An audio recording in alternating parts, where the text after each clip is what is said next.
Let me retweet this post while I tell you guys about WGT closest to the whole challenge. It's Friday, so you don't have much time to get in on this week to win your free DNVR shirt or gift card to a local restaurant.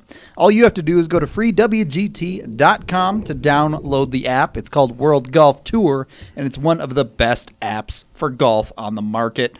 Once you download the game, go to the closest to the hole challenge. This week, the course is Edgewood Tahoe, the 8th hole of the challenge. All you have to do is get to that hole, put the ball as close to the hole as you can. Once you've done that, take a screenshot, submit it to us either at DNVR Avalanche on Twitter or email it into info@thednvr.com. And at the end of the week, on Monday, we will announce the winner, and the closest to the hole will get that free DNVR shirt. Plus, even if you don't win, you're still going to want to enter because we will have a grand prize drawing at the end of all of this for either AV tickets or a jersey of your choosing if you live out of state. Great prizes, and you can get them absolutely free simply by downloading the game at freewgt.com, going to the closest to the hole challenge, and playing along with us. Number to beat is 6.8 feet. 6.8 feet. I was checking last night. I think that's pretty doable. I would like to believe so, but it's like because of that hole, because you're using a driver and the ball just goes forever, like you're going to have to hit a pretty good shot to get inside that. Go full Tiger Woods and hit full backspin off a driver off of the fairway. That's right. Closest I got was 12 feet, and I felt like an Adonis afterwards. I was like, this is amazing. I peacock strutted around for several minutes. There you go. Yeah, show off those skills. Okay, let's jump into this live show, which we're doing immediately because it's live. So, welcome to the DNVR Avalanche Podcast. We are live and still presented by The Green Solution. You can visit any one of their 17 Colorado locations or check out online at mygreensolution.com and use code DNVR20 for 20% off your entire purchase. This is going to be a big one. It's me, Nathan Rudolph. It's him, AJ Haefele. You know us. You probably recognize these two guys from older pods one way or another. Joining us is Jesse Montano. Jesse, how are you? Good to have you back. I'm great. It's great. I haven't been back in here since all the changes. It looks amazing in here. It looks great. So I'm happy to be here. We got the studio all set up for you guys, and should be a good one. Just for us? Yeah, just for you. No, it was a mess in here yesterday. Wow. You should have seen it. Big time. Yeah, I was going to say, completely redid the entire office for us on this podcast. I can't believe it. Thank you. And that other voice you hear and face you see, Dario Ronzone, joining us for the first time since the offseason, I believe. Yeah, it was pre-draft. Yeah, that's offseason. That was pre-season pre-draft. Yeah. And then preseason roundtable. Mm-hmm. But yeah, I haven't been in here since the pre-draft stuff, and the place looks awesome. Looks really good. I'm glad to be here. Yeah, well, I like it mostly because of our sponsor, Breckenridge Brewery. Just got to sneak that in there as well. But we got cans today? There's a couple of cans. Ooh. Couple of cans. Might have to take a beer break in this That's pod, right. depending on how this gets heated, because we are talking about Taylor Hall today, the conversation on everyone's mind. Clearly, they are shopping him. Clearly, there is at least some level involvement from the Avs. So let's start with this. Is Taylor Hall a good option for the Colorado Avalanche? I think one of the things that we should probably put out there right away is that Taylor Hall is the best player that will get moved in season this year. And so when people say there are better options, there aren't better players.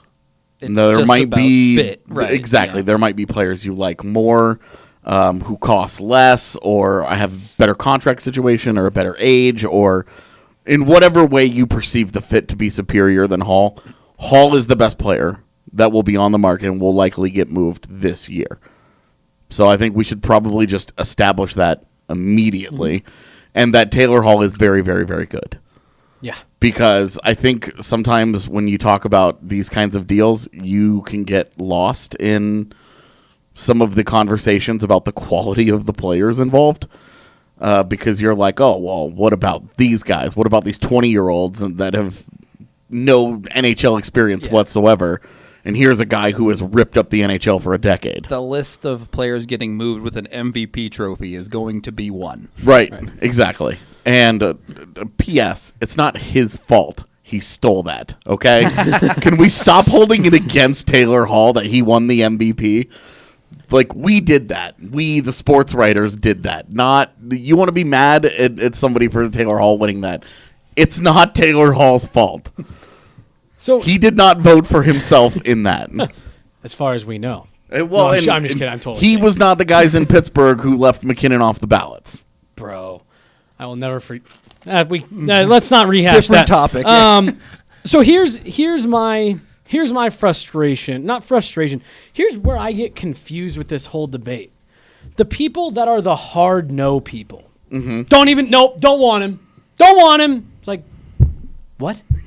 This is an elite player. I get people like their prospects and stuff like that, but the hard no people, I just don't understand because of what you said. How often does a player of this caliber become available? Well, and for we people say to that, turn but, their like, nose up at. Artemi Panarin walked in free agency, and Mark Stone was traded a year ago. So it has happened twice in the last year. It's going to happen a third time. But that was one last season, But- one last offseason, one this year. I'm just saying, like, in recent history, it has happened. Those were all special circumstances. Yeah. And this is your, like, the Hall situation is like your classic, like, good player, bad team, he ain't staying. Yeah, and so I don't understand the people that you see on Twitter. I don't want him. This team is just fine without him. It's like, really? Because a lot of you were questioning the moves that Joe Sakic made just a couple months ago, saying Andre Burakovsky's on a second liner.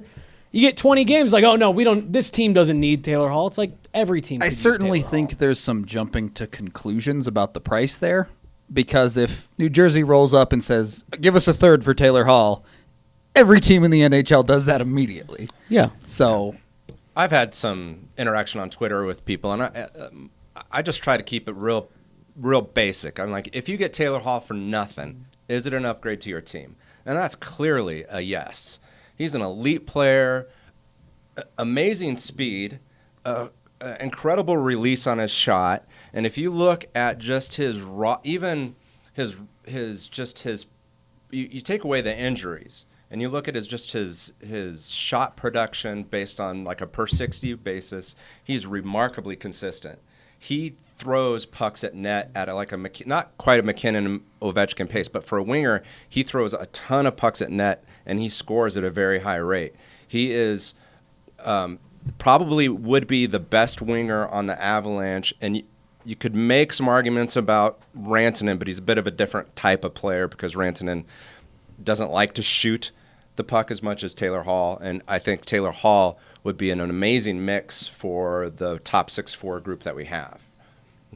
Taylor Hall is a proven possession driver. There are a lot of people that believe Rantanen can be that. Hasn't really proven it on his own away from McKinnon yet. So I think that's a pretty big distinction. In where he would be used is also like a question. Yeah. Because is it a legitimate, how much of an upgrade is it to go from Landeskog to Taylor Hall? You don't, I mean, it might be min-maxing, right? Right. But how much of an upgrade is it to go from Donskoy. and Donskoy that's to where it is right there. Landeskog And that's next what to it is. Kadri? Yeah. And that's where you're, or Donskoy to Hall. And that's where you're having that conversation. I don't think it even matters where it ends up. If you put Hall into the rest of that top six, it's just throw them out there in whatever order you want and let you them go. can even do what Pittsburgh did. You remember they got Phil Kessel and he played on their third line at times and just had absurd depth, right? Well, and you could put. I mean, you could just leave the top six more or less as is, and then you could put Taylor Hall next to Jost and Comfer, and then you're like, oh, well, now all of a sudden that third line has a primary driver that makes the point, other it's two a guys much better. third line. Well, right, and then you just don't mess with the foursome of Nieto, Nichushkin, Belmar, and Calvert, and just kind of let them sort out on any given night who plays. But that's where, without a doubt, Taylor Hall helps you and makes you better. Is that you can come up with any way of putting him into your lineup, and that line gets better. Even the top line, and the argument could be it doesn't get much better. and the Avs are already like third in scoring or whatever in the NHL. So how much more scoring can they give you? Sure. And it's totally fair argument. But we also don't expect – I mean, I don't expect Donskoy to continue to play at a 70-point pace. Well, so that's why I'm iffy on the deal. I know Taylor Hall's better.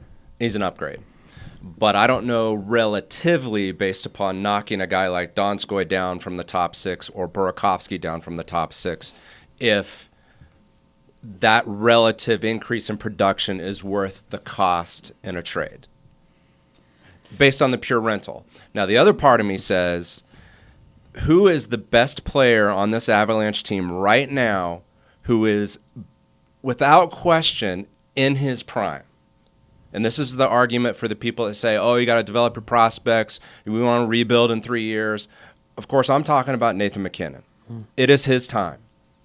He is a reigning Hart candidate. He will be again this year at this pace, if not the winner. And now is the Avalanche time. And there is nobody in the West that should scare the Avalanche right now. And you could say St. Louis looks really good, but St. Louis has got some underlying concerns based on some of their offensive production right now too. And granted, they won a cup, but I don't want to get too deep into that. But I think the West is ripe. There's no Vegas, there's no San Jose at the top of the West that looks like they're unbeatable. Now is the time the Avalanche need to strike. And I go back to 2001 when this team had Adam Deadmarsh and Aaron Miller, guys who I thought were the heart and soul of that 2001 team, and they decided to trade these guys for Rob Blake. A star, Hall of Famer. In his prime. In his prime. And now we're looking at Taylor Hall, and I wasn't a favor. I thought, oh, you're trading Peter Forsberg's best friend on the team. Aaron Miller plays such a underrated role on the PK and solidifies that defense in ways that Blake couldn't relatively improve to such a degree that it would make such a big deal. But obviously Lacroix was correct. Getting Blake was a catalyst, in addition to having Bork and Foote, to get that defense to where it needed to be for the Avalanche to win a Stanley Cup. And the results after that are inconsequential. They got a cup. We had a parade. And if the time is now and Taylor Hall is the guy, which is debatable, then... And that's the question that I had someone ask me, and I want to ask you guys, because that's essentially what this all comes down to.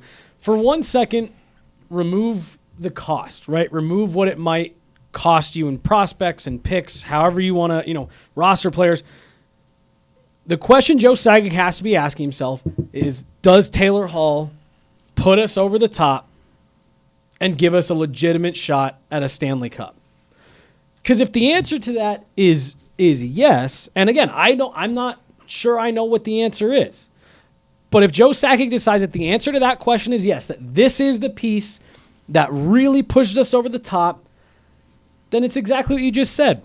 You do what you have to do to get that piece because you're trying to win a Stanley Cup. I get you've got to develop, and I get you've got to have the ELCs, and you've got to have the prospect pool depth. I get all that, and that's all 100% correct.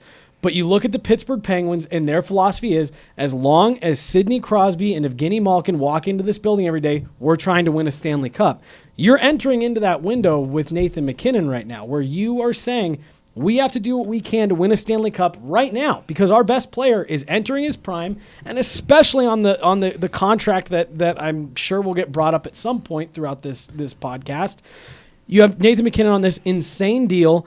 If Taylor Hall, Joe Sakic really thinks is the piece that pushes him over, don't be stupid, obviously, but that's the question that matters. Because if you can sit there and say, well, he makes us better, but I don't know if he pushes over the top, then you don't give up a ton of assets. But if you truly believe this is the guy that we add Taylor Hall, and we think that gives us a really, really good shot at bringing home a Stanley Cup, if the Avs were to trade, whichever prospects you want to pick, whoever it is, if they make those trades and then there's a parade in June, who's going to care about those prospects? Yeah, 2 points there. I think you said it really well. Prospect depth is important. ELC depth on your team is important. The Avs don't have a prospect that projects to be as good as Taylor Hall, period. I'm a huge Newhook fanboy, and he's not going to be as good as Taylor Hall is right now, today. I can't predict the future. Maybe everything goes right for him and he gets close, but Taylor Hall is simply a better hockey player now and will continue to be, I believe. You can get into that injury conversation, but that brings me to number 2. If the Avs do believe Taylor Hall is a piece that can win them a Stanley Cup, why stop at a rental? Why not make that an extended situation where you can keep Taylor Hall through the rest of Nathan MacKinnon's contract, have that core locked down, and go win potentially more than one cup? Yeah.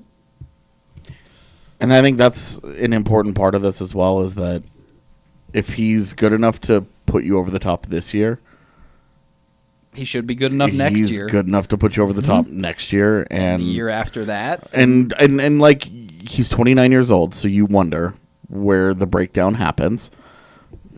It's different for everybody. We know that, and that we know that the 30 cutoff line is very real and serious. But there are guys that do it much deeper into their careers. And Joe Thornton's doing it at 40 right now. I mean, Joe Thornton one-punched a goaltender last night as an old man. Old man strength. Don't Yeah, underestimate it, yeah. okay? Woo. Like, Peter Mrazek still doesn't know where he is. I think he oversold that a little bit, but He is a goalie after all. yeah, he is, yes. Flair for the Devin dramatic. Dubnyk Yeah. acting school. No. Well, let's talk about the age thing. I think that's a real legitimate concern. Right. If you extend him, how big do you go? Because, everybody, I got sent the Down Goes Brown tweet yesterday, 2 days ago, where he was like, oh, everybody seems to know that this is going to end in Taylor Hall signing an 8-year, $80 million deal and being bad for the last half of the contract and being like, oh, well, he wasn't as good as he was early in his career. And everybody's just kind of accepted it. And I don't think that's the case. If he only wants an 8-year deal, then you don't do it. Why? I think that's a non-issue. If you're getting Taylor Hall, you're going all in to win a cup now in the next 4 years of Nathan MacKinnon's deal anyway. I mean, you Extend can him for 5. Ideally, if you can get that, fantastic. I mean, 5 or 6, I think, is a perfectly reasonable conversation, and you can still pay him handsomely in that time. And this is where the Nathan MacKinnon contract is the gift that keeps on giving, because it's not getting more expensive. Yeah. He's got 4 years of being at these 4 years of that $6.3 million.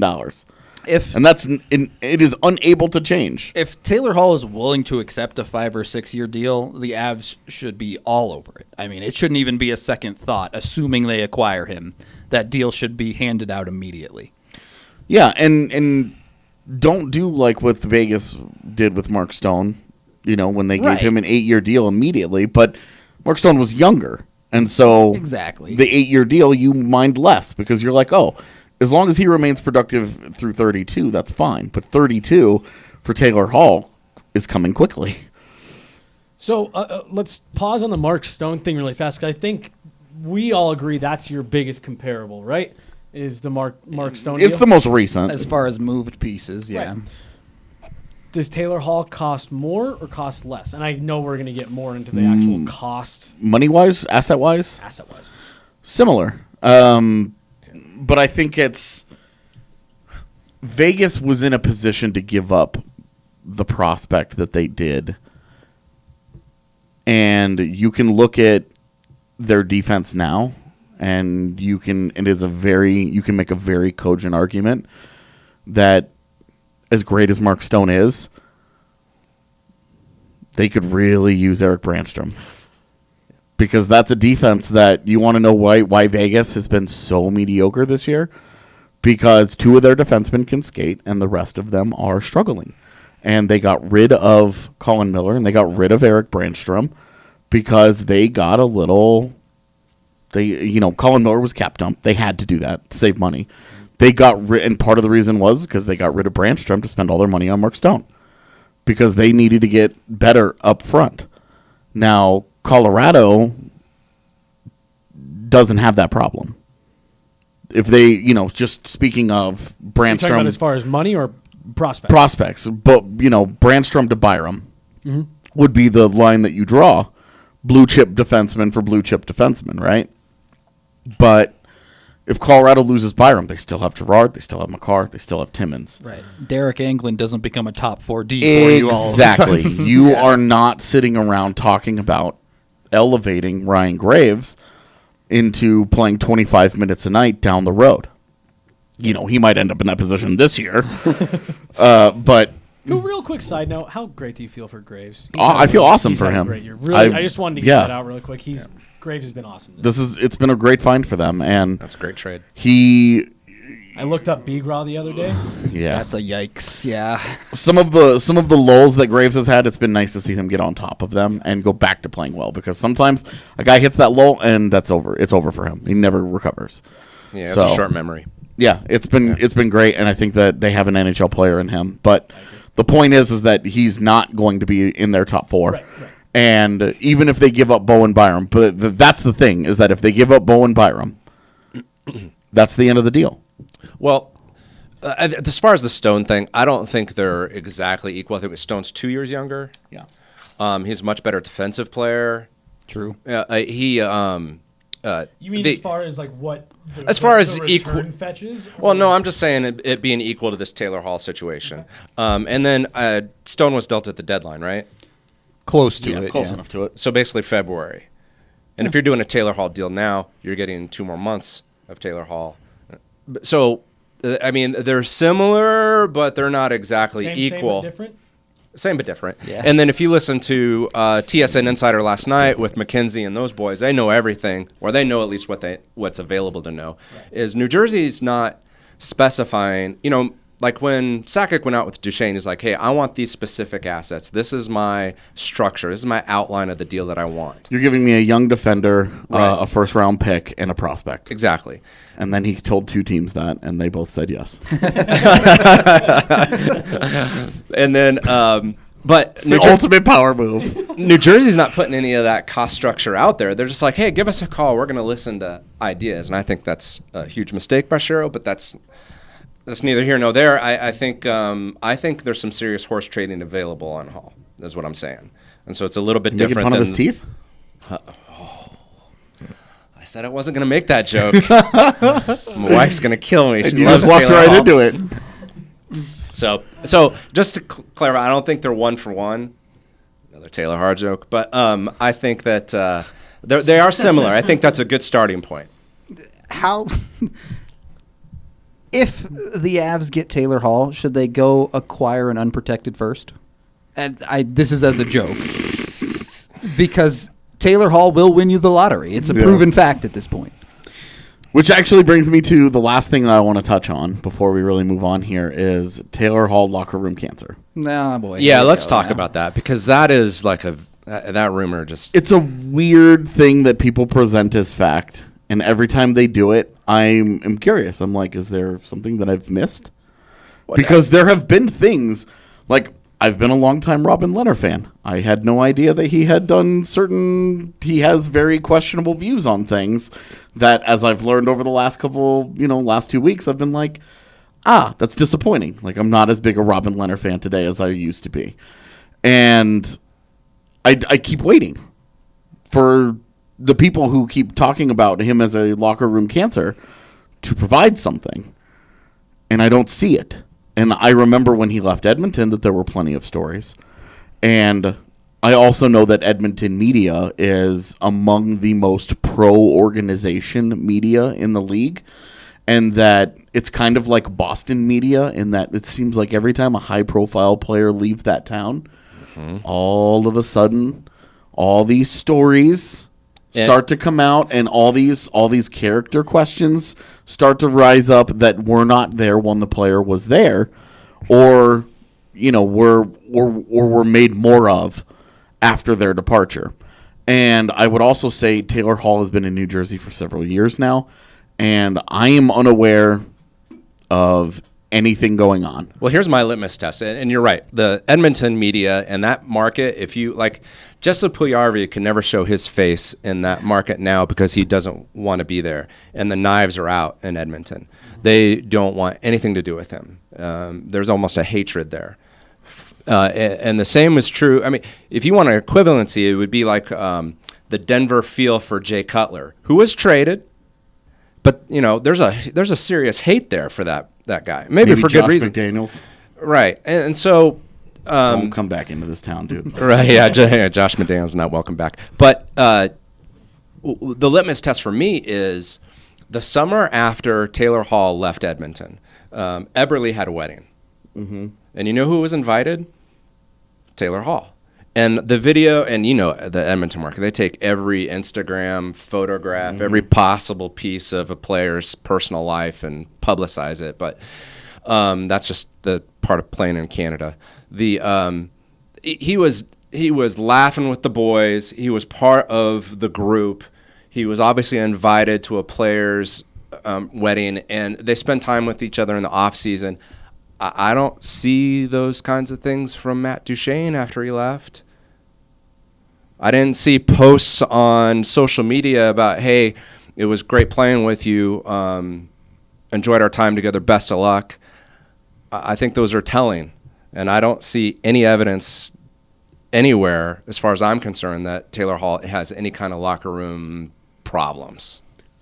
I would also say that attaching the losing and that the organizations have done and attaching that to him is excessive. Well, it was like when people were blaming the. Sorry for our live viewers. What's going on? Your cord's not working again. Uh-oh. What'd you do? I don't know. Technical difficulties for fixing a mic. Well, Here. this is the perfect time to argue Take my against mic Jesse. You and can't you argue can back. Talking to my mic while we fix this. It should be good. All right. I know this mic. Never mind. Fixing on the fly here. Yeah, good. It's probably for the best for all Yeah, of us. just know which chord's yours. I need to know which one to kick if I working don't now? agree with Now it's over top. Am I working? Am I not working? Am I working? Am I working? Yep, there we go. Nice. What were we talking about? Taylor Hall. Taylor Hall's locker room cancer. Yeah. Oh, And you were attaching talking about the losing. losing. Yeah. What I was going to say was it's like the people that called out Alex Ovechkin for the Washington Capitals not winning a Stanley Cup for those years, right? It's like this Alex Ovechkin lays it out harder than anyone else on that team. He puts every ounce he has into every single shift, every game, and he showed up in the playoffs. He would put up great numbers, but because they wouldn't win, it was, Alexander Ovechkin's a no-show, and he's never won anything. And it's like, yeah, there's teammates around him, and I think the same thing kind of holds true for Taylor Hall. Those Edmonton teams, he was on, I apologize to your beautiful bride, were a disaster. Dangerous. They were a train wreck. This New Jersey team that they have put together, they thought was going to be really good, has fallen flat on its face for several reasons. Name 4 Devils. Taylor Hall. There's Taylor Hall. Hischier, Taylor Hall Jack and Hughes, Jack Hughes, I think. Paul Mary. Not Corey Well, Schneider. Paul Mary's not anymore, but Neither is Corey Paul Schneider. Mary's there. Yeah, oh, is he there? I thought he got moved. Nope. Sajak, he's still there. Zaka, Green, Yeah, a bunch of young Will dudes. Butcher. PK Subban. Yeah, And we're PK all just- Subban. Oh, man, yeah. This was my point, is that nobody remembers he went there because he went to New Jersey and everybody forgot. Yeah, it's a black hole. Green still their captain? Yeah. Jeez. So it's ridiculous that people can attach he's never won anything. It's like, Well, let's talk about his past a little bit. I know this is probably running long on your segments. We can go as long as we Yeah. want. We Okay. planned for this to be a Yeah. long show. Oh, okay. Sorry, Kale. That way, every time anybody wants us to talk about Taylor Hall, we link them thus. when AJ called me that, he goes, block off a couple hours because the link to this podcast is going to be my response to any Taylor Hall Yep. question that we get asked. Hey, I think Avalanche fans, if he does play here will love him because he's a try-hard. Yeah. You know what that means, right? He is like Donskoy. He is just full motor after loose pucks, and he's got a really good motor, and he tries really, really hard. And sometimes, and it's not the appearance of trying hard; it's correct. actual effort. Yeah, and there's actual results. And it's effective effort. Yeah. Right. And you have to look also with his history of his production, which has been great, based upon the number of games he's played. And I'm sure we'll talk about injuries. Maybe we will. Yeah. You have to look at the centers he's played with. You start off with a very young, raw RNH. Yep. Ryan Geo-Hopkins, and you Very could say young, very small at the time. Well, he was figuring the game out. Right. Very injury prone. And he had some injuries. And then I think he had a cup of coffee with McDavid. But McDavid in that rookie year also got hurt and missed a significant amount of time. Half the season? Yeah. And then if you really want to trigger Edmonton fan, talk about the Calder that year. And then he went to New Jersey. And who have been his centers at New Jersey? Zajac and then Heischer and then... I don't know. Is he playing with Hughes? I'm not even sure. Not really. No. So he's never played with a center like Nathan McKinnon in his prime, or even Nazem Kadri if that's the line he plays on. Mm-hmm. I'd be really interested to see what Taylor Hall could do with a mature, productive center like those two. Guys that understand, guys that aren't finding their way. Because RNH really good, but at the time he's better than most people give him credit was for. still figuring it out. And RNH today would be the best center he's ever played with to this point. Yeah. But he played with baby RNH. He played with still figuring it out. And I think you put Taylor Hall next to either of Colorado centers, and it's completely different for him. I mean, this is a guy that has driven play as well as any wing in the NHL when he's healthy. And we should probably just touch on that before we get into what we're going to get into, because I think the health stuff has been overblown. If you look at the first 5 years of his career, totally fair to talk about injuries. I've been saying this for like a month to you now, every time you bring it up. Yeah. The injuries. Yeah. They aren't that bad. You are correct. If you're giving him that 5-year deal, you worry about it towards the end of it. Yeah, of course. And you do that with anybody. Right, exactly. Anybody. Anytime you sign a 29-year-old to a multi-year deal, you're like, oh, well, let's just hope this ages well.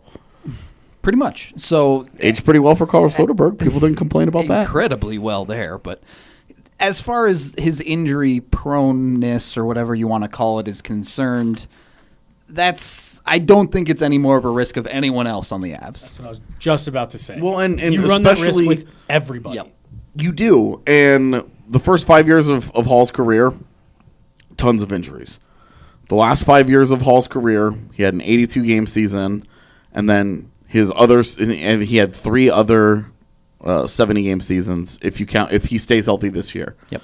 And so you're talking about the 4 healthiest seasons of his career will be in the last 5 years, where last year he had the knee surgery and missed.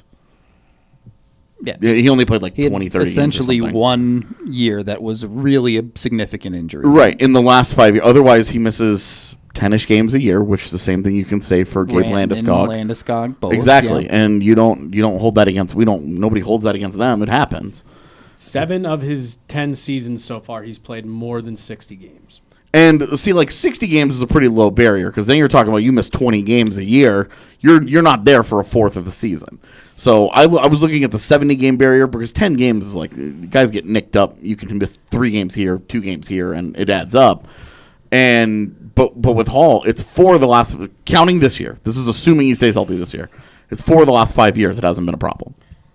Would you kind of compare it to like how Eric Johnson we all consider is an injury-prone guy, but when you actually look at the numbers, it's kind of similar to that? Am I thinking of... Yeah, recent years it's been a little bit better, but it's not even as long as 5 years, because some of EJ's numbers get skewed because he's gotten hurt in game 75, but he has an 8-week injury right at the end of the season. And I think this is a maturity thing as well. Players learn and begin to understand how to take care of their body across NHL seasons as they get older. Well, and talking about Hall as a tryhard, he had a little bit of the crash test dummy mentality earlier in his career, where it was like, well, I'm going to go when you have ultra hard every single shift and do crazy stuff, and then he broke down. Right. when you have as much talent as him, back it off 10, 15% some nights and keep yourself healthy. You'll be all right. You're still a really good hockey player. I will say, though, 130-goal season gives me a little bit of pause. 10% career shooter. Drives a lot of play, but isn't the elite finisher that you would think, given his reputation around the league. Really good playmaker, involved in tons of offense and drives a ton of offense. But just in terms of his raw personal finishing ability, 10% career shooter is a little on the low side. How much does that number change, though, playing with a Nathan McKinnon? I don't know. I don't know that it matters. And that's a serious question. That's not I don't know the answer, but you don't expect that all of a sudden he's a 15% shooter. But I think more pucks are in the back of the net. If it jumps from 10 to 12, and that gives you an extra 4 goals or whatever, worth. That was a bigger issue for me before the emergence of the new Andre Burakovsky. If you have someone else that can shoot and Hall's being the setup man there, fine, great. Yeah. Well, and when you're talking about Kadri, who's a shoot-first center. Very capable shooter in his own right as well. Then you want, because like I saw somebody last night, Taylor Hall only has 1 more goal than Nichushkin this year. Taylor Hall's shooting 4%, and that's not sustainable. has 18 assists on top of it. Right. So, let's, I do wonder a little bit about Kadri with Hall, because Kadri is a type of player that very much does create for himself a lot. Yeah. So, but that is going back to what we started this show off talking about. To me, to AJ's point at the top of this show, maybe dropping Taylor Hall on that top line isn't that big of a boost to that specific line. But it just, adding this one player opens up so many possibilities for this roster that if it doesn't work with Kadri, great, we'll try him with McKinnon. Yeah. Doesn't work there? Cool. Drive your own line down here with a Comfer and a whoever else you want it to be. And that's why I don't, again, going back to what I was talking about, that's why I don't understand the hard no people. Yeah. This is such a, this just adds so much, I don't know if maybe diversity is the right word to your lineup, not versatility. Diversity. Thank you. To your lineup that it doesn't necessarily have to just be with those top guys. Taylor Hall has proven throughout his career that he can play with lesser players and still be extremely effective. So, and can you say that those things are all true for Tyler Toffoli and Chris Kreider? No. Not at all. No. Because those are the other names that get thrown about where it's like, why not just go get that guy instead? You get what you pay for in this league. Exactly. And at a certain point, and I don't know if I'm 100% in on go get Taylor Hall, but at a certain point, I can tell you I'm not. The fringe, let's just tweak and add around the fringe. At a certain point, you got to go for it, right? And they spent the summer min-maxing. If they have decided that this is the difference between them finishing in second place and having to go through St. Louis on the road in the Western Conference to a Cup final, or St. Louis has to come into Denver, and the difference is Taylor Hall, then you do it. And that goes back to my original question. Joe Sakic has to look himself in the mirror and say, what does this guy do for me? And if the answer, like you said, is that, or if you say, I think this is it, this pushes us over, then you go do it and you pay what you have to pay. And if the Avs don't, if the Avs don't, one of the other Western Conference teams will. 100%. Probably someone in the Central. Because we've talked about that. Dallas is sniffing around.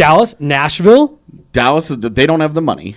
They would have to, but they can. But you have to know that they're at least in it. They can cap dump, and New Jersey's looking at Kyle Turris like, well, he'd be our number one center right now.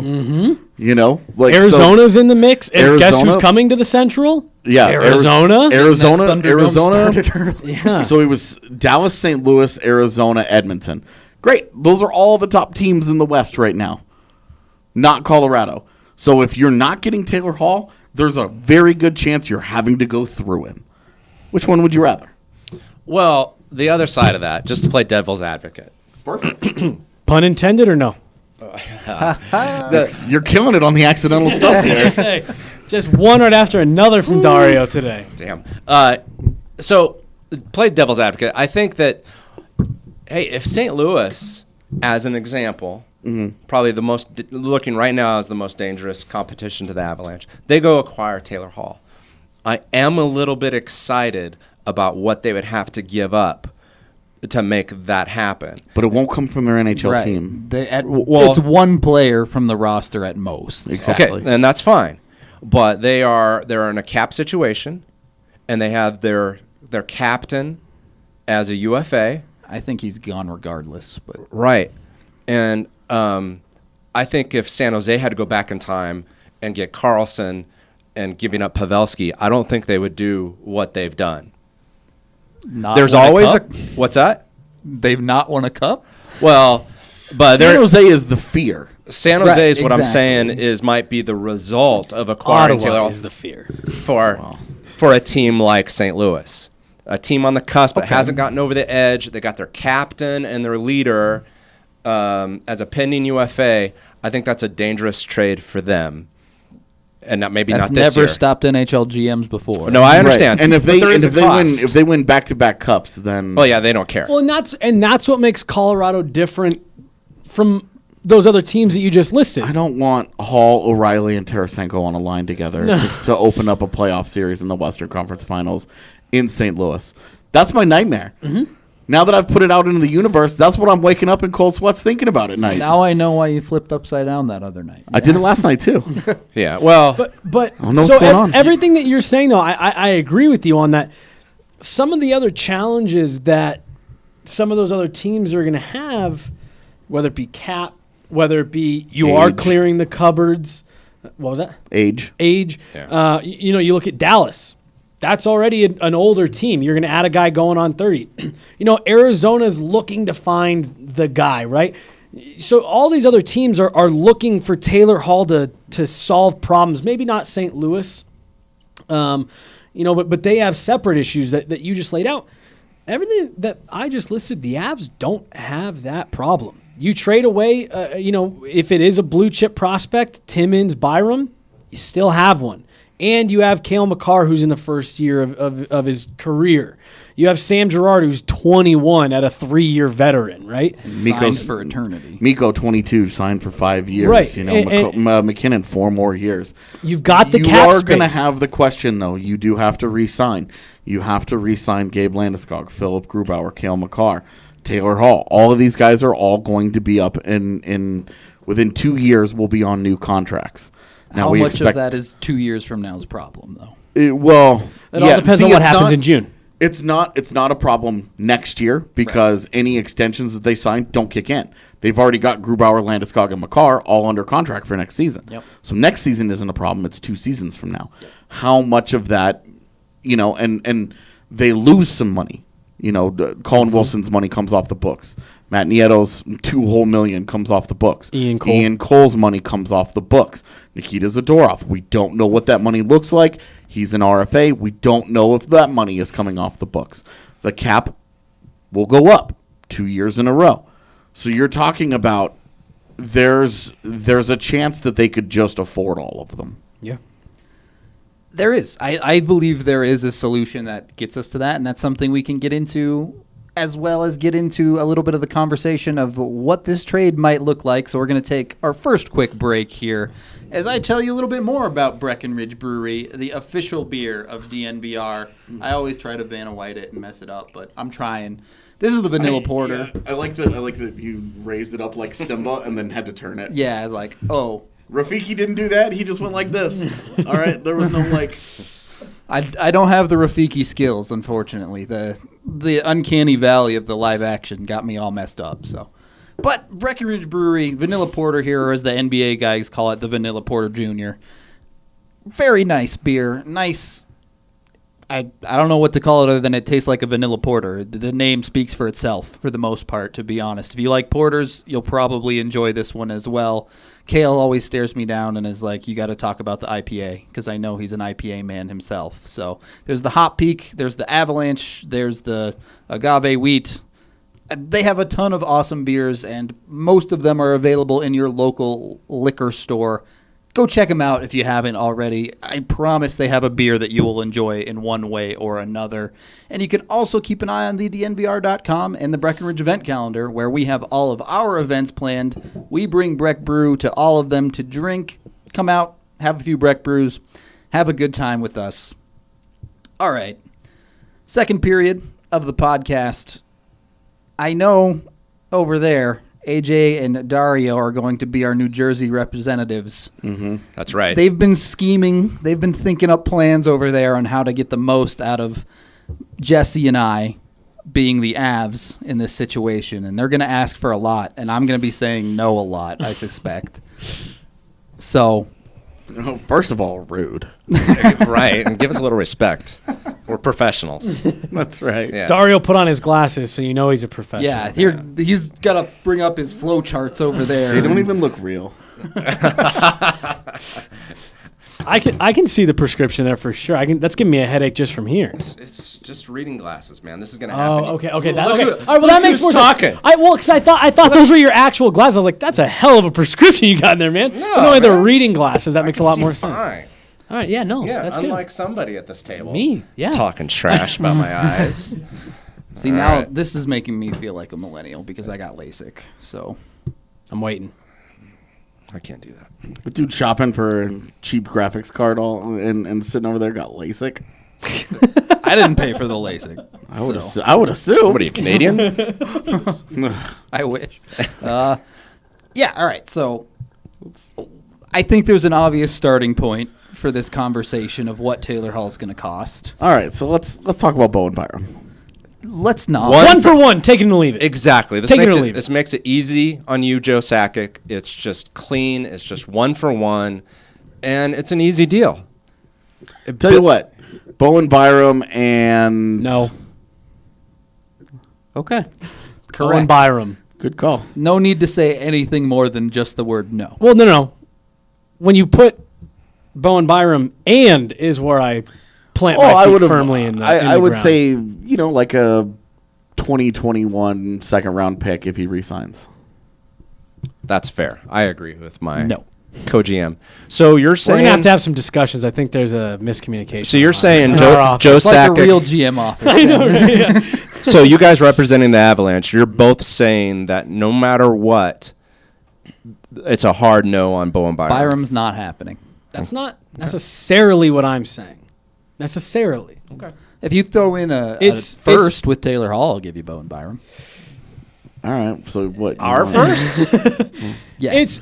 How about it could be first, but it's top 15 protected for the next 3 years, and then if it doesn't convey, then it turns into a 4th round pick. I'll give you protected for 1 year, and it's a first the next. Yeah, how about hell to the Yeah. no? I'm not giving up another top 5 pick. Not with our For history. Bowen Byram, I know in all suckers. seriousness, for me, if it's Do I Bowen look like Pierre Byram, Dorian? what? So do I look like Pierre Dorian? If it's Bowen Byram, the conversation doesn't go much beyond that. If you're wanting to talk about Taylor Hall straight across for Bowen Byram, maybe you put some picks in there going both ways, kind of offsetting a 4th and a conditional and this and that. We don't really have any. If We don't have a second in the next 2 years, and we don't have a third this year either. if it's Bowen Byram for Taylor Hall, 1 for 1, with a pre-negotiated contract extension at a price the Avs want, I would consider it. What's the acceptable price? Just since we're in And this you- room, and- I'm and mostly be curious realistic here because you got to be honest with yourself. As much as we love Bowen Byram and the potential, the dude doesn't have an NHL game to his name. You have to be realistic. He doesn't. When it comes right down to it, you're talking about an All I MVP. hear when you say that is I've got 3 years of $900,000. No, I understand. I'm and that's great, and that's part of the appeal for New Jersey, right? I think it's a big part of the appeal for Colorado. 100%, 100%. But you're not packaging Bowen Byram. We aren't. Rudo and I aren't packaging Bowen Byram. But if you want to talk about Bowen Byram for Taylor Hall and then see what fringe work comes of that, that to me is a starting point. I anticipate I don't want to speak for you guys, Joe Sakic, but I anticipate that the Avalanche are going to say no. This team has spent That's an untouchable a decade asset. trying to build a defense that is quality, and they are on the cusp of one of the best defenses in the league. Timmins is great. He's not Bone Byram. So no Bo. No Bo. All right. Well, we got to go back to the drawing board. Yeah. Well, we're giving up We need a 5-minute break. Yeah. Right. I know you got. That's four the part more about this I don't deals like lined being up. live is this is all on the fly. I'll go next. Yeah, feel free. So We have a plan. we're giving up. I know you do. We're giving up our scoring depth on the wing, and in addition to a conditional first-round pick for Taylor Hall, based upon him re-signing with your organization, we would like to just take maybe Donskoy. So what's the deal here? What's the Donskoy and a package? conditional first. Donskoy conditional first, and then we need a depth prospect. Maybe not your top prospect like Byram. We're talking, Are you wanting a defensive Sampo, prospect, or or- we're talking Kaut. Look, if we're giving up Donskoy on the wing and a conditional first, you're not digging out our prospects for wings either, because that's where you're getting value, right? Rudo and I have different philosophy. I'm finding out very quickly here. I'm not surprised. And we'll just make it interchangeable. We'll just say Donskoy or Comfer. We'll give you both of those options. Okay, so you're looking for these 4-year deals on the wing here. Not necessarily. We want some scoring depth on the wing, and Okay. we need to replace We some feel Taylor Hall pretty- production. Feel pretty good down the middle. Let's go down. Let's talk about this Comfer and a conditional first route here. You're looking for another prospect. Yeah. Let's talk about Nick Henry. No. That's not good enough. Where's the difference here? Nick Henry's already in the pros. He's producing in the AHL currently. Good for him. Why Happy for him. Why do you want Magic Beans and Sampo Ranta over Nick Henry? We like the upside on Ranta What's the, and the upside on Kaut. we can talk about Kaut if we you think- want, but we it's think that not there's going a- to be a Comfer coming along with that. We think that there's a top 6 player there. I'm willing to talk Kaut, but you need to be willing to talk something like Ian Cole.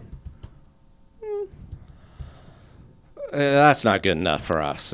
You're talking about Talking about a 30-year-old defenseman with Right. 1 year left on his deal. And we're not competing for a cup in the next 2 years. What does Ian Cole do for us? Yeah, that's. If you want to toss him in with more assets, that makes some sense because we're losing Green next year, and we need I mean, a you little bit of. You want to dump some money on us? We've got plenty of cap space. We're open to that later on, but Ian Cole not going to be a primary piece. So this is where can I put a pause on this real fast? Jump in.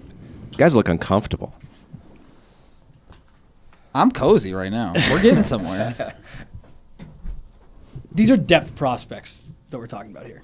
Kaut is not a depth prospect. Cout's top 5 prospect. But look at this lineup. Sampo Ranta might be. Hold on. Look at this lineup we're talking about here He's with the Magic Avs. And this is where you've got to be realistic if you're Colorado. And I'm not talking about in this setting right here. I'm talking about in this actual trade. Yes, we value in this room Martin Kaut really high, right? He's a top 5 prospect in this organization. What's his ceiling? It's kind of what we're arguing over. That's why we're talking about him and not Nick Henry. And that's what I'm saying here. I think, especially because Rudo, you do a lot of amazing work covering these prospects, right?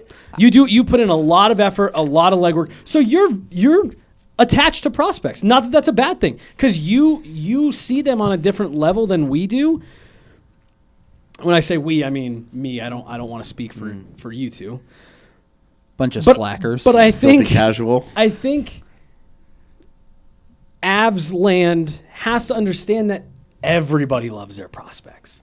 Every organization, every fan base, every front office loves what they have. We have great prospects. You're talking about an MVP candidate here. Nick Henry, Ian Cole, and a conditional first. Does that sound like it fetches you an MVP? I'm willing to give up a real prospect if we're moving Ian Cole. Yeah, I mean, we're not talking about Nick Henry and Ian Cole. I know. We're trying to get Comfer or Donskoy. I'm taking a step away from this mock real fast here. because I understand what you're saying. You're saying everybody overvalues their everybody team's overvalues prospects. their prospects. And Rudolph, I love you to death. I love you so much. But you're just your top prospects, the Avs, you're right, have done a great job building this prospect pool and a really stout defense so that you can do stuff like this. What were we saying last year at the draft? Take the defenseman. Give yourself the luxury. It's for this type of stuff. You can't take these prospects, then marry yourself to them and hope that they turn out. We've been hoping Jost turns out for the last 4 years. And you're bringing us down to two more paths very quickly here. Yeah. We're going to talk about Tyson Jost. We're going to talk about not Ian Cole, but Nikita Zadorov. Yeah. So I'm just saying, and Avs fans, because part of the reason we are doing this is because what people are suggesting on Twitter. What was the one that you got the other night? Rosen, Hellison in a second? No, you're not even in It's the like- ballpark with that. No, and that's what I'm saying. I'm not saying you're there, but I just want to make sure that everyone overvalues their prospects. all right. And we have to understand that not every organization. Well, and this is why we're going to have these conversations. Is because we're going to break these guys down, and that's why I said Ian Cole's a 30-year-old defenseman who doesn't help us because we're not competing for anything. The only prospect in the Avs system that is off limits is Bowen Byram. And to be honest with you, from our side, we have Jack Hughes and Nico Hischier down the middle. Even Pavel Zacha has proven to be a quality third-line center. We don't need Tyson Jost. We don't need Alex Newhook. Or Kamenev. We don't need Vlad Kamenev. Sure. This Bowers. is None of those guys. Shane Bowers. We don't need. Yeah. What do we need another third line center for? We already have Pavel Zacha sitting around. The Avs are trying to increase their wing depth here. So it seems like the middle ground for a roster player from the Avs is on the defensive side. That's interesting. Why don't you counter with... Okay, well, we would like a younger defenseman because we Makes are sense. a team that's trying to build, Okay. and we think that we need some help, and we want Sam Girard. Of course. That makes perfect sense. You would want Sam Girard. I want a flying car. I mean, what are you gonna miss in Sam Girard? You're gonna have Bowen Byram on an ELC. You're gonna have Connor Timmins on an ELC. You've got Cale Makar on his slightly souped up Thomas Chabot contract. Slightly souped up. I think it'll be like $9 million over 8 years. I think that's fair.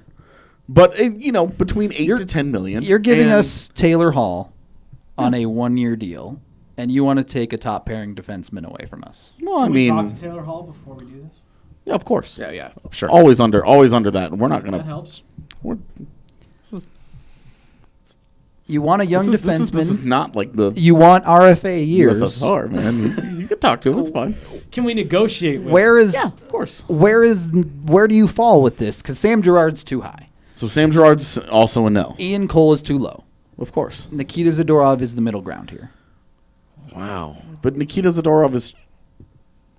What is Nikita Zadorov? He's been a third pairing defenseman most of his time in Colorado. I don't and know if I'd agree with that. He plays plenty in the top four. Well, let us break down the stats. Let's break down his production. Tell us why Nikita Zadorov is this equivalent value for Taylor Hall that you're telling us. It's not Zadorov for Hall 1-for-1. First of all, Okay, that's obviously. interesting. Okay, so you're fine with you're okay with Zadorov, but you want a little more. You're willing to give more. Yes, absolutely. Zadorov, if you want that to be the roster piece, a conditional first that we've talked about. So it starts with the second, since that Avalanche don't have a second this coming up draft. It's a second in 2021. Sure. And then if Taylor resigns, it's a first In 2021. in 2021 as well. Okay. All right. All right. But I still don't think that's enough. I like that starting point. So You take the prospects. What prospects are we giving up here? Zadorov's 24 though. That's multiple RFA years. He's got 2 RFA years left. That is multiple. that is multiple. I understand 2 is more than 1, but he is at the end of the RFA window in which any extension we'd be giving him would be predominantly UFA driven. Using that as a base, who's your prospect? We're giving you a defenseman. We're giving you a conditional pick. saying that if he comes back, you're going to take our first. Well, there are question marks on. I mean, I'm saying we're going to ask. In addition to Zadorov, we're going to want Connor Timmins as our prospect. You're stacking positions again here, which is fine because our defense is terrible. It's fine for you. Our defense is Ty Smith and PK Subban and a whole bunch of and Ty Joel Smith's Butcher. still in WHL. So from our perspective, we're losing Green and possibly Vatanen since he's a RFA. Yeah, I mean, we don't have any depth there, and we need to establish some young depth in our defense. That's our interest. I might be too married here. Let's hear from Jesse on the what were you going to say? What you're not taking two young defensemen off the team. If you're getting one of the Connor Timmins on the team. Listen, if you're getting a high-end defensive prospect, that's your defensive piece. You're not getting a defensive roster player and a blue-chip defensive prospect that's in the organization and playing very well and has already had a cup of coffee in the NHL this year. You don't get both. We can start the conversation with one in the conditional pick. Well, what about... And then we can talk about... So you're not comfortable with Zadorov and Timmins? Not both. What about Graves and Timmins? That's a conversation that we could have. Definitely something I would talk about. Okay. So Timmins isn't off the table because we're curious why you're so married to the guy. He missed an entire year with a concussion. He started in the NHL, but he wasn't good enough, and you guys sent him down. Yeah, that cup of coffee was not a good cup of coffee. That was like some Starbucks coffee. Yeah, we didn't like that was also the first game he had played in over a year.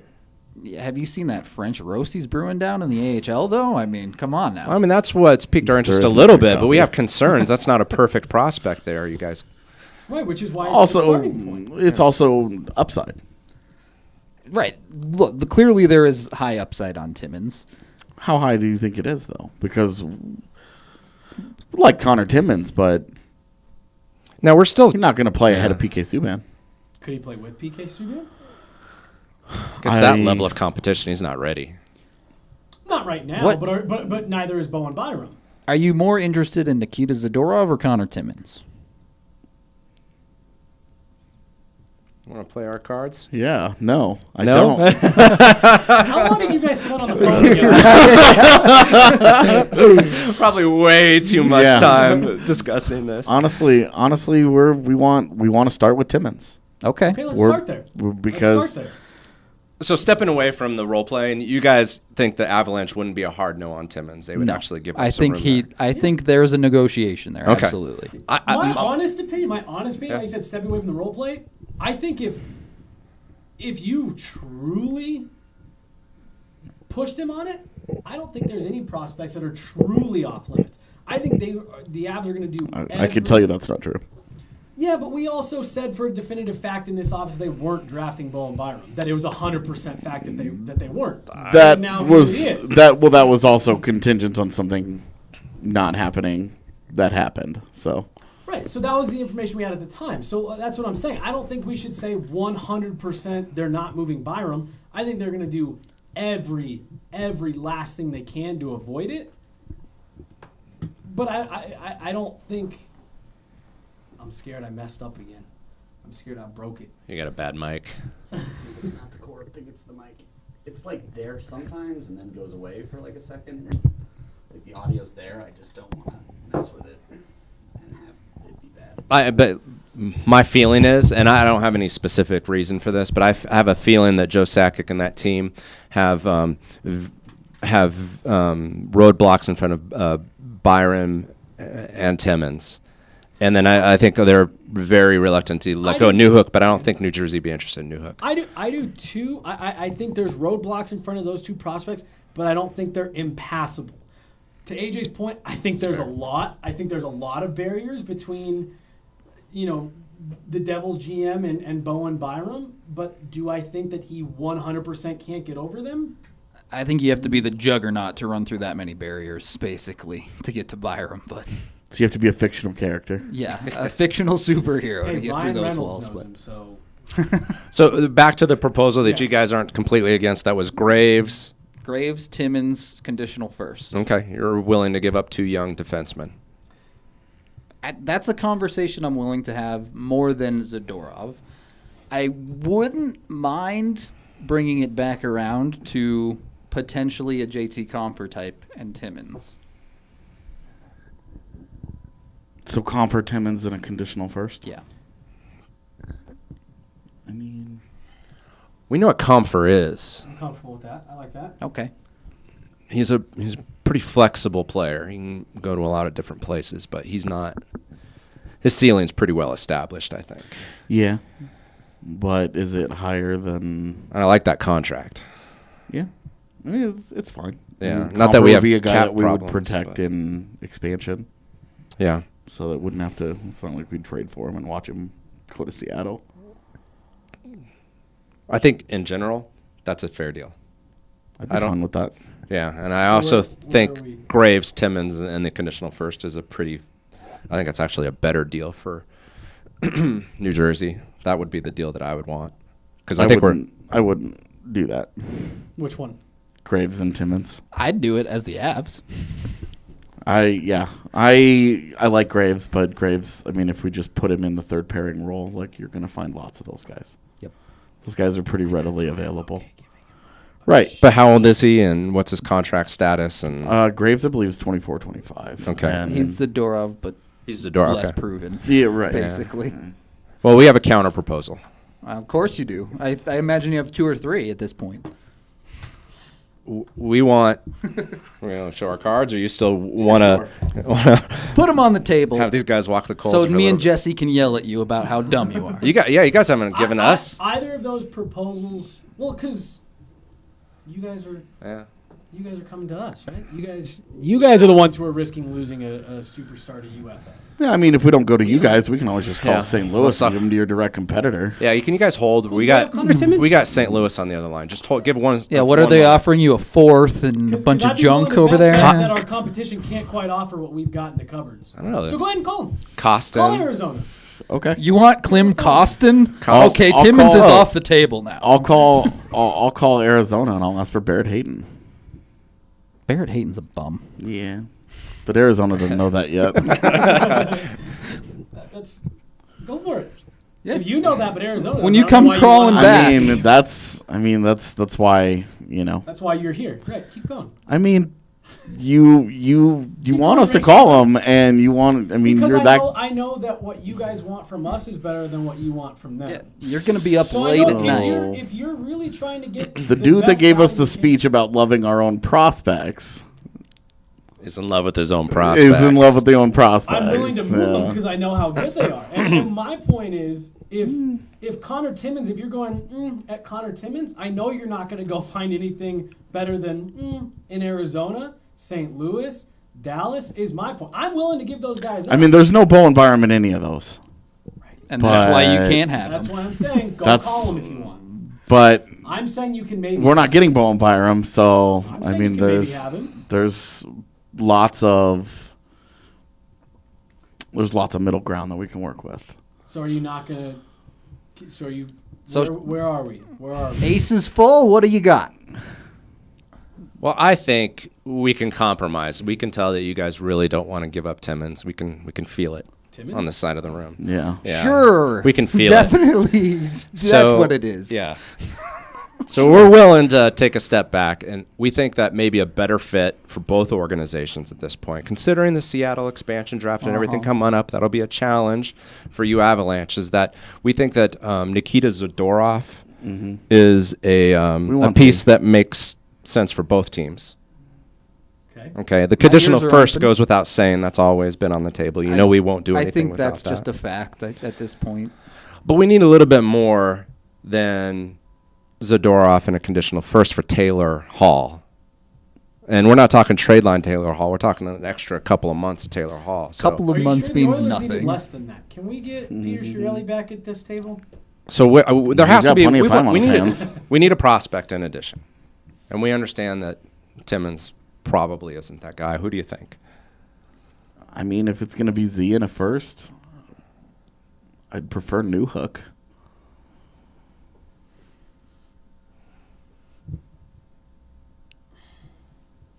I'll let Jesse go first. My hang up is Zadorov. Why? Because You're going to lose them in expansion anyway. That's great. I'm trying to win a Stanley Cup this year. Fair enough. Okay. Which, and P.S., I hope a whole bunch of our listeners just went, oh, that's a good point. And my hesitation with Zadorov, I'm not saying it's off the table. My hesitation with that is I feel like my D-core gets worse today. As where if I'm sending you guys Timmins, my D-core today doesn't take a hit. Yeah. Today. My D-core today. Your forward core will. Yeah, but I'm also bolstering that. Sure. But it's not a clean upgrade. It's not. You're not stacking Taylor Hall on top of that. You're no, exactly. Cutting out a piece, which is why, albeit he is better. Which is why my co-GM and I here have differing philosophies because I want to do this deal mostly prospect based, as prospect based as possible. Because for me, I'm trying to add to my group that is going to go try to win me a Stanley Cup in 6 months. I'm open to more prospects. So I'm not. You guys are open to a futures heavy deal. I am open to a futures heavy deal. I'm not closed off to Zadorov, but that makes my team on the back end worse, and I'm trying to win. Is my response to that. I do agree with that, and I want to get to that deal, but for the sake of streamlining a little bit, and it hurts my soul to say this a little bit, instead of Alex Newhook, what about Shane Bowers?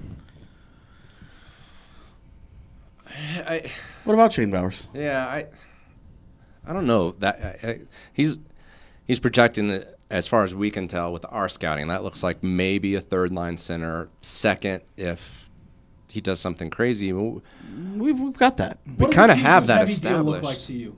I'm assuming you guys have one of these put together, or at least a chapter written on it. Not really. No, actually, I don't. That's the one thing they weren't ready for. We got them now. We got them now. You want a futures heavy deal? Are you interested in a futures heavy deal? I could be talked into it depending on what the futures look like. I'm not interested in Drew Hellison. A guy that's like 4 years away. This is why I'm talking about Shane Bowers. Shane Bowers can play in the NHL next year. Shane Bowers is a fine prospect, but I'm just telling you, we don't need to waste this time. We're not interested in Shane Bowers. Shane Bowers does not give us anything we don't have. We'd have to move him to wing, or we'd have to move a center to wing. It doesn't make a lot of Newhook, who's financial multiple sense. years away and is by no means a guaranteed 2C? I have a feeling it's because he's multiple years away. High end. Yeah, and that's a guy we can see at wing if we need to. That's a guy that we see as a future Matt Duchene-esque player. So this circles back around, and this can be part of a futures deal, into Sampo Ranta.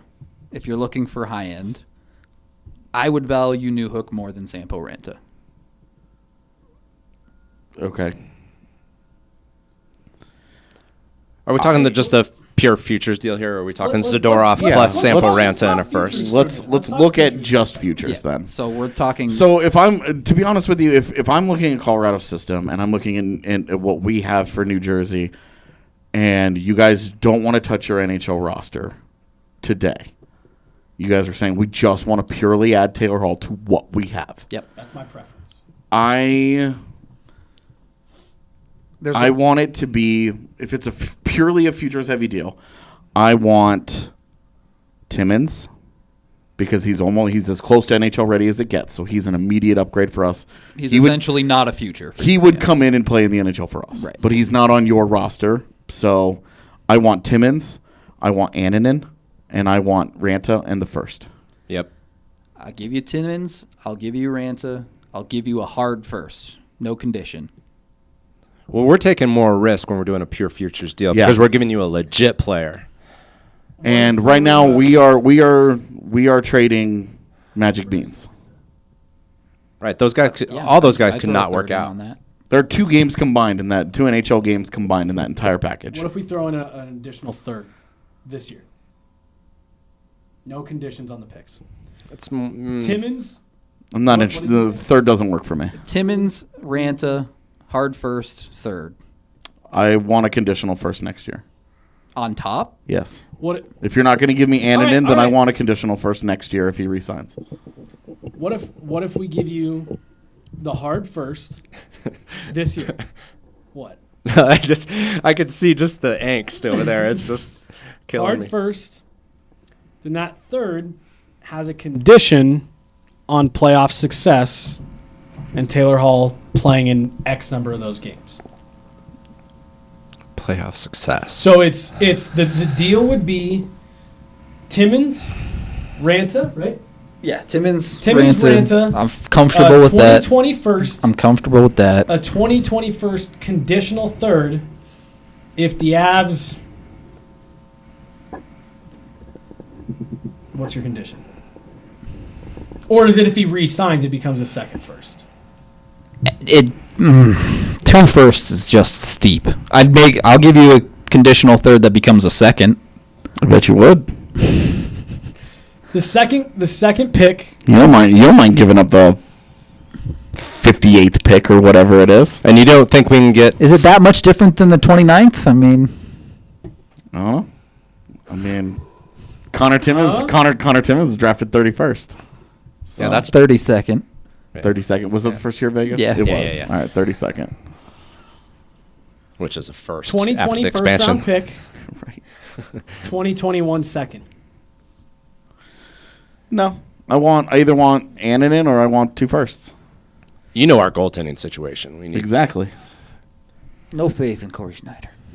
You mean AHL goaltender Corey Schneider? Right. If is there, you only get one pick if we're including Annunen. Correct. If we're including Annunen, I want Timmins, Ranta, a first, and Annunen. A hard first, or are you willing to put some conditions on that? I'm always wanting the hard first. I would rather the Are you 2020. willing for conditions? Like, Sure. what conditions would you put on it? Yeah, I mean, like, it'll either be a 2020 or a 2021 first. You can decide on either. That's fine. This is where I think this can go one of two ways for the Avs. If you want Annunen, I'm actually open to dealing Annunen, but Timmins needs to become Ryan Graves, or No. Ranta needs hold to on. become Nick Henry. Hold on. How about this? To get Annunen? Huh? To get Annunen? How about this? No, I don't think so. Hold on. You guys talk amongst yourselves. I mean, What if we did? Should I talk into the mic for this? I don't know Yeah. what it Yeah, Timmins? sure. So those three players. Okay. Then the pick is a And Annunen. it's a good return. I mean, But I think New Conditional- Jersey looks at him as well as we conditional do. a fair question. Because Annan's Second. got a limit. Okay. that if he resigns, they get the probably would've first. been So better you're if you potentially had keeping. If he WG. doesn't resign, you don't lose any picks. Right. If your scouts project him to be as good as his 'Cause- numbers look, Yeah.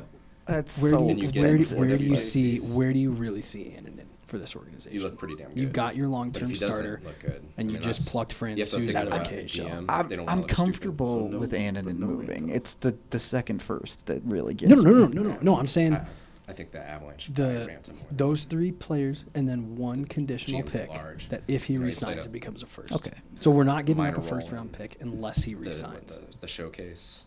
Okay. Yeah. I So this pick, That's- this pick right here. yeah. That's so steep, but And I think that you If have to I think ask about for what we a can get from other teams. fourth We back. can get a roster sure. player from Yeah. other teams. We're I losing don't two think the roster fourth defensemen. back really matters either I way. think So that sure. Really, when it comes down to it, they're going to not want that big of a future steal. I mean, it's interesting that we're talking about it, but I don't think New Jersey's going to do that. All right, Why we're not? ready. Huh? So Because I think that our team, we're losing two veteran defensemen next year. And then, yeah, we have Ty Smith, but Ty Smith is still in the WHL. He probably needs to season in the AHL. The prospect, the defensive depth for New Jersey, just speaking objectively here, is pretty thin. And I think they're losing two big pieces that play big minutes for them as So- UFA. And then Green, he's aging out. I think he's going to retire, but. So we're willing to give you Timmins. We're willing to give you Ranta. We're willing to give you Annunen. It's going to be a conditional 2021 second round pick. If he re-signs, stay here in Colorado, becomes a first. No. If the Avs make the Cup Finals. It's a And first. Taylor Hall plays No. more than yes. If the Avs make the Cup Finals. Taylor Hall has to play at least half of the playoff games. Okay. Half is fine. If he's healthy, he'll play, so that's fine. That's what. And I just That's I don't that's want fair Taylor to Hall me. to get hurt, and then I have to give up my first round pick, even though he did nothing to contribute. If the Avs make it to the Cup Finals, I don't know here. If the Avs make it to the Cup Finals, and Taylor Hall plays in 50% or more of the Avs playoff games, I'll bump it up to a first. It's I'd really, really push for Henry over Ranta here, I think, but we're getting close.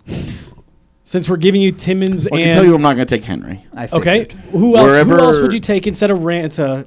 You're getting Annunen, you're getting Timmins, you're getting the conditional pick. Be open to count. Yeah, that makes sense. Kaut instead of Ranta? Is that what we're talking about Yeah. here? Yeah. I would rather move. Yeah, I think I'd rather move Ranta than Kaut right now. Ranta's still he's a bag of who knows. Well, couch production. I'm surprised you guys are so defensive about. Yeah, guy hasn't scored this year. Yeah, how many points does he have on the board right now? He's got the mysterious upper body injury problem. Yeah, we're taking an injured player. We don't know what that's going to turn into. We need a medical report. But I think we've done a lot of this. I don't know how long we've done this negotiation, been but a minute. I think Been it's a minute. I think it's given a pretty good idea of what a negotiation ballpark is, yeah. going to kind of be like. I think we could be completely wrong. But So I think what I want to do, we could probably take a break. Sure. Because I would definitely like to wander outside for a quick Yes. minute. 'Cause it is very, very It hot is in this toasty room. in I'm here. sorry to our viewers, but it is very, very hot in this room. I would like to come up with 2 firm offers that you guys would be willing to accept. A futures deal and a non-futures deal. You guys are going to come up with, or you want us to come up with? Well, I would like for us to agree. Yeah. Okay. That okay, way, cool. that way we can have both bases covered. A futures heavy deal and one in which you guys lose a roster player that you care about. Right. So not Ian Cole or Ryan Graves, like an actual roster Like player. Nikita Zadorov. We're talking Zadorov. The answer is Zadorov. yeah. So Okay. let's take a break. Do whatever read you got to do for this Yep. part, and then we'll take a break and we will Yeah, I feel just like cool down because it's very hot in this room. It's warm. I do feel like I just did my taxes after that. So it's time to acknowledge Symbiote Tax and Administration. AJ and I have already talked about it. That's where we're going for our taxes this year. It's where the Avs and the Devils might have to go based on the complexity of these trade deals and all the cap space getting bumped around on this one. And if Taylor Hall wants to re-sign here in Colorado, hey, I mean, it fits in. Symbiote Tax and Administration, our guy George is the guy who basically runs the company. That's the word I'm looking for. Company. He's a diehard DNVR subscriber and Avs fan as well. He's probably listening in right now, I imagine. So hello, if you're out there, George. I'm sure would very much like to do Taylor Hall's taxes. That would be a lot of money. So, yeah, if you want to have your taxes done and not have the hassle and the stress as sweat beads up on my forehead from these negotiations. And the heat in this room. Yeah, and the heat in this room. You can go to George at Symbiote Tax. Don't go to one of those retail tax chains where they don't really get to know you or anything like that. You can find them online at symbiotax.com. That's SYMBIO tax.com. I'm ready for the third segment because someone has to sit in front of this camera and talk. So if you guys want to get up and cool off, now is the time. Yeah. All right. I would like to sneak out of here for a minute. Cool. you Whoever talk to wants to me? cool off, go for Can you it. talk to me? Sure, we can. Oh, I mean, okay. I feel like we're still pretty close to where we wanted to be. Yeah. I'm happy to sit here and answer questions to people live if they want to ask a couple of I'm gonna things. step out for 1 second. You guys are good. Everyone leaves. It's just me now, boys. I don't want to. There's all the wires over here, so I Oh, want to sorry. go around that way. Here, Just I'll stand up for a sec. Okay, there's room. All right, cool. Yeah, we're good. So yeah, if you have any questions, feel free to shoot them off in the Periscope chat. Otherwise, I'll just sit here and talk about how I think Taylor Hall is good and the Avs should trade for him because he makes the team better and makes them a cup contender, certainly this year, and if they can extend him for as long as they do that, essentially. Yeah, I know, but I wanted to let them soak in the kale goodness. Yeah, it's a lot of fun. Trying to fix this mic live. I don't know what's going on with it. Sorry, guys. No, Sorry, it's not. everybody. It's all good. Why hasn't Coutts' name come up? It has come up a bit. It just, honestly, I don't think teams are that interested in him, given he hasn't broken into the NHL at this point and the injury issues from this season. The problem with Bowers in the deal is the Devils really don't need centers. Right, they are set at center with Hughes and Hischier. That's their 1 and 2. Even Hischier has been playing some wing, but really he's a center, I think. And then they have depth centers as well.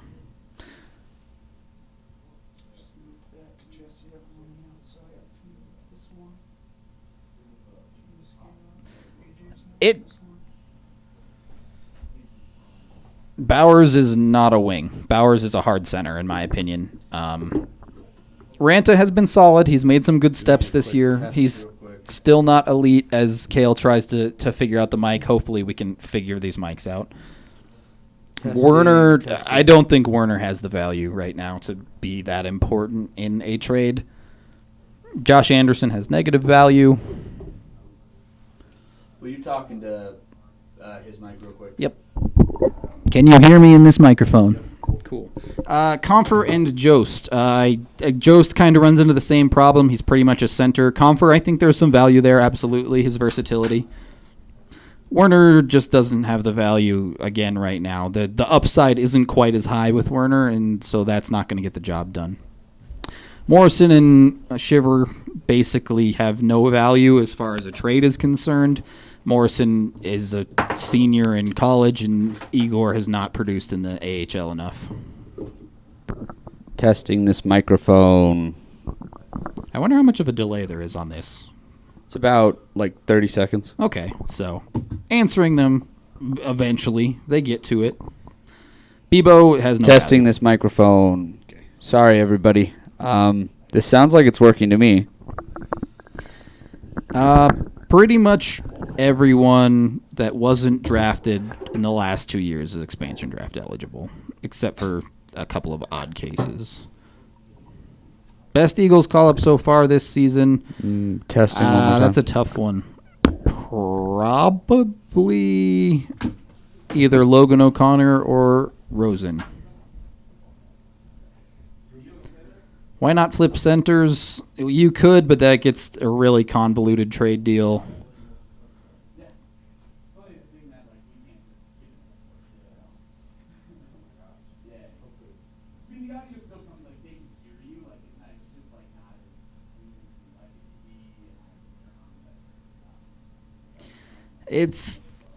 These trade deals are tough. When you get down to it, the value is very hard to judge.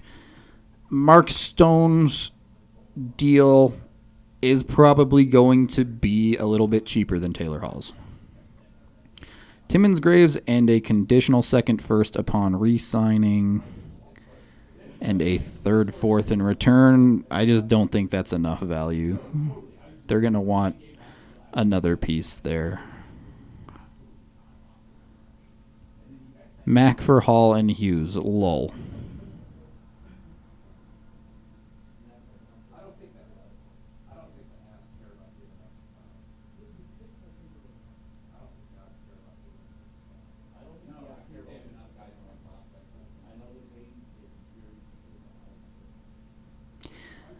I'm really not sure. I think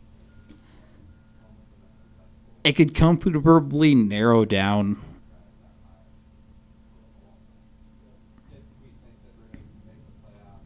I think Hall can be convinced of a contract. I'll say that. If Hall believes he can win a Stanley Cup in Colorado, I think he can be re-signed.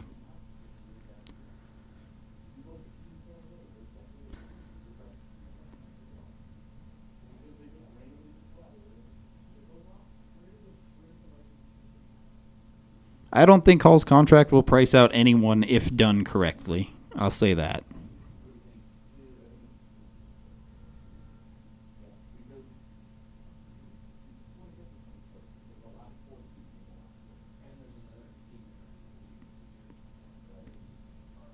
3-team deal is going to be impossible. I probably should open that window, honestly.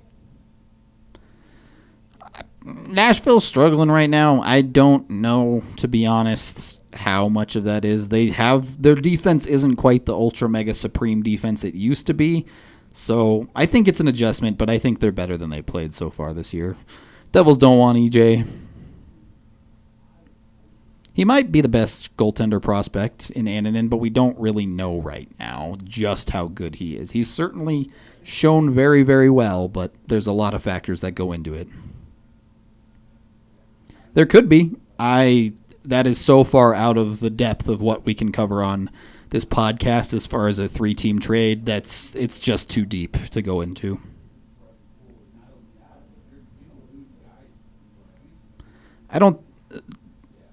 The issues with re-signing Hall, I think, are pretty straightforward. Either he's willing to re-sign here and it gets done, or he's not willing to re-sign here at all. And the Avs need to do their diligence on that and know what it is going in. All right, I think the guys are coming back in. Whenever they're ready. How you holding up? I'm good. Answering a bunch of questions. Oh, really? How are they? Some of them are pretty good. I miss some of them because they fly by because everyone's got proposals, but Oh, yeah. yeah, they come in bursts because there's like a 30-second delay. So Have we had any 3-team deals yet? we've had multiple people ask about that, yes. And I said not going to do it on this podcast. No way. All right, AJ, I'm gonna need you. We're just redoing audio for that mic right there. Okay. Will you talk into it for me? I sure can. Does this sound all right for you? Sounds great. Great. Okay. Third period here. Still hot in here. It is not going to get any cooler. I guess you could open a window. No, that window. Yeah, no, I'm good. Okay. Well, Getting there just feels like it would be an obstacle course it would be difficult, I imagine. Yes. for both of us.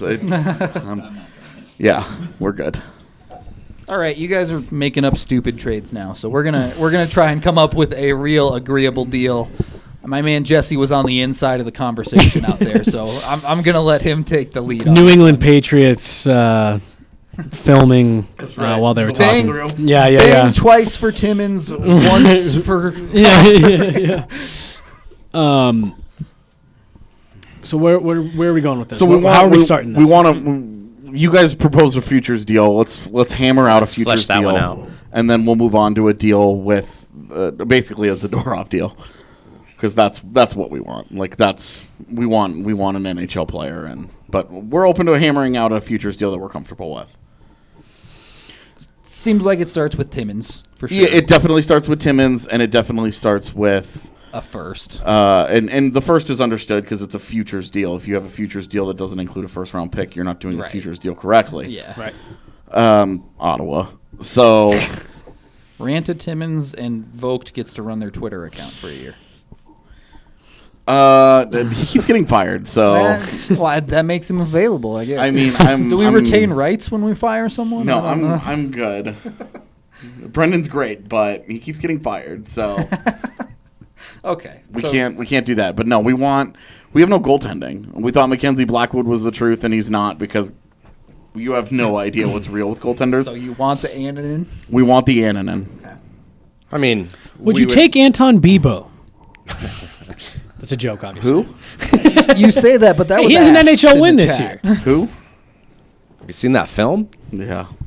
I mean, Werner's probably part of the conversation as well. It's Werner or Annunen. If there's Werner's closer, three- but I'm way more interested in giving you Werner than Annunen. Which is why I want Annunen. right. I just kind of assumed Werner wasn't going to be a thing. Werner would be an interesting option, but I think we would have to upgrade it. We would have to upgrade. Yeah, there'd be elsewhere. more. Right. And that gets pricey. But I definitely think That's to the point where it's either you upgrade Ranta to New Hook, or that feels bad. okay. yeah. But you look at How far are you gonna go to protect Annunen? Is there something in my eye? I'm not going to go that far to protect Annunen. I'll tell you that much.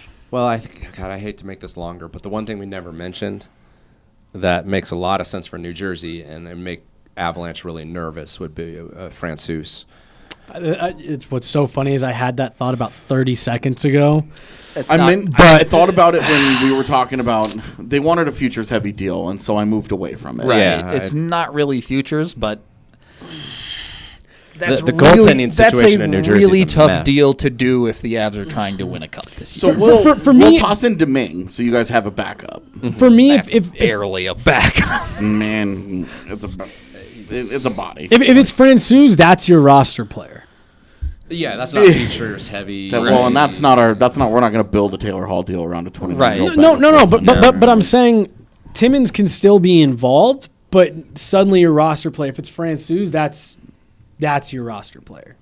Because So would you, are you Francouz has been a saying great find. Timmins, Francouz, and a first? A hard first? A 2020 first? No matter how this goes the rest of this year, even if you guys miss the postseason on the last day and have catastrophic injuries, we get that first. With a pre-negotiated Hall deal No, under the because table. we're sending you what's going to be your starter for the rest of this year. Yeah, but it may not be our starter for any other time. Yeah, he's an older player. Yeah, He's but a that's the risk 29-year-old. we're taking too, right? We're potentially sending you a starter that you can ride you're out for the next few sending years. us your backup goaltender, and backup goaltenders are less valuable in the and second we're half also of the sending season. you So arguably our best defensive prospect. it's not arguably. That's Byron. It's your second best defensive prospect. But we understand what you're saying. Thanks, Dario. As far as you're concerned, it's our best defensive prospect. Fair enough. As far as we're concerned. Fair enough. Just don't act like he exists. So, and this is a guy that could end up starting for with what you've most likely scouted from Pavel Francouz both last year and this year. This is a guy that the reason you're asking about him is because you think he could be your starter for the next few years, right? Yeah, but I think a lot of things could happen. Yeah, let's be clear. This year is a lost cause. I don't think New Jersey's So- going to come out and say that. But This year's a fact-finding mission. The big And that's it hitch with for the us. Francouz thing is he's a UFA at the end of the year. Like, Sure. if he's good but enough, if he plays well and for us, then we have confidence we can you re-sign just pay him. because he's going to be like, oh look, money and a starting job. I'm not a moron.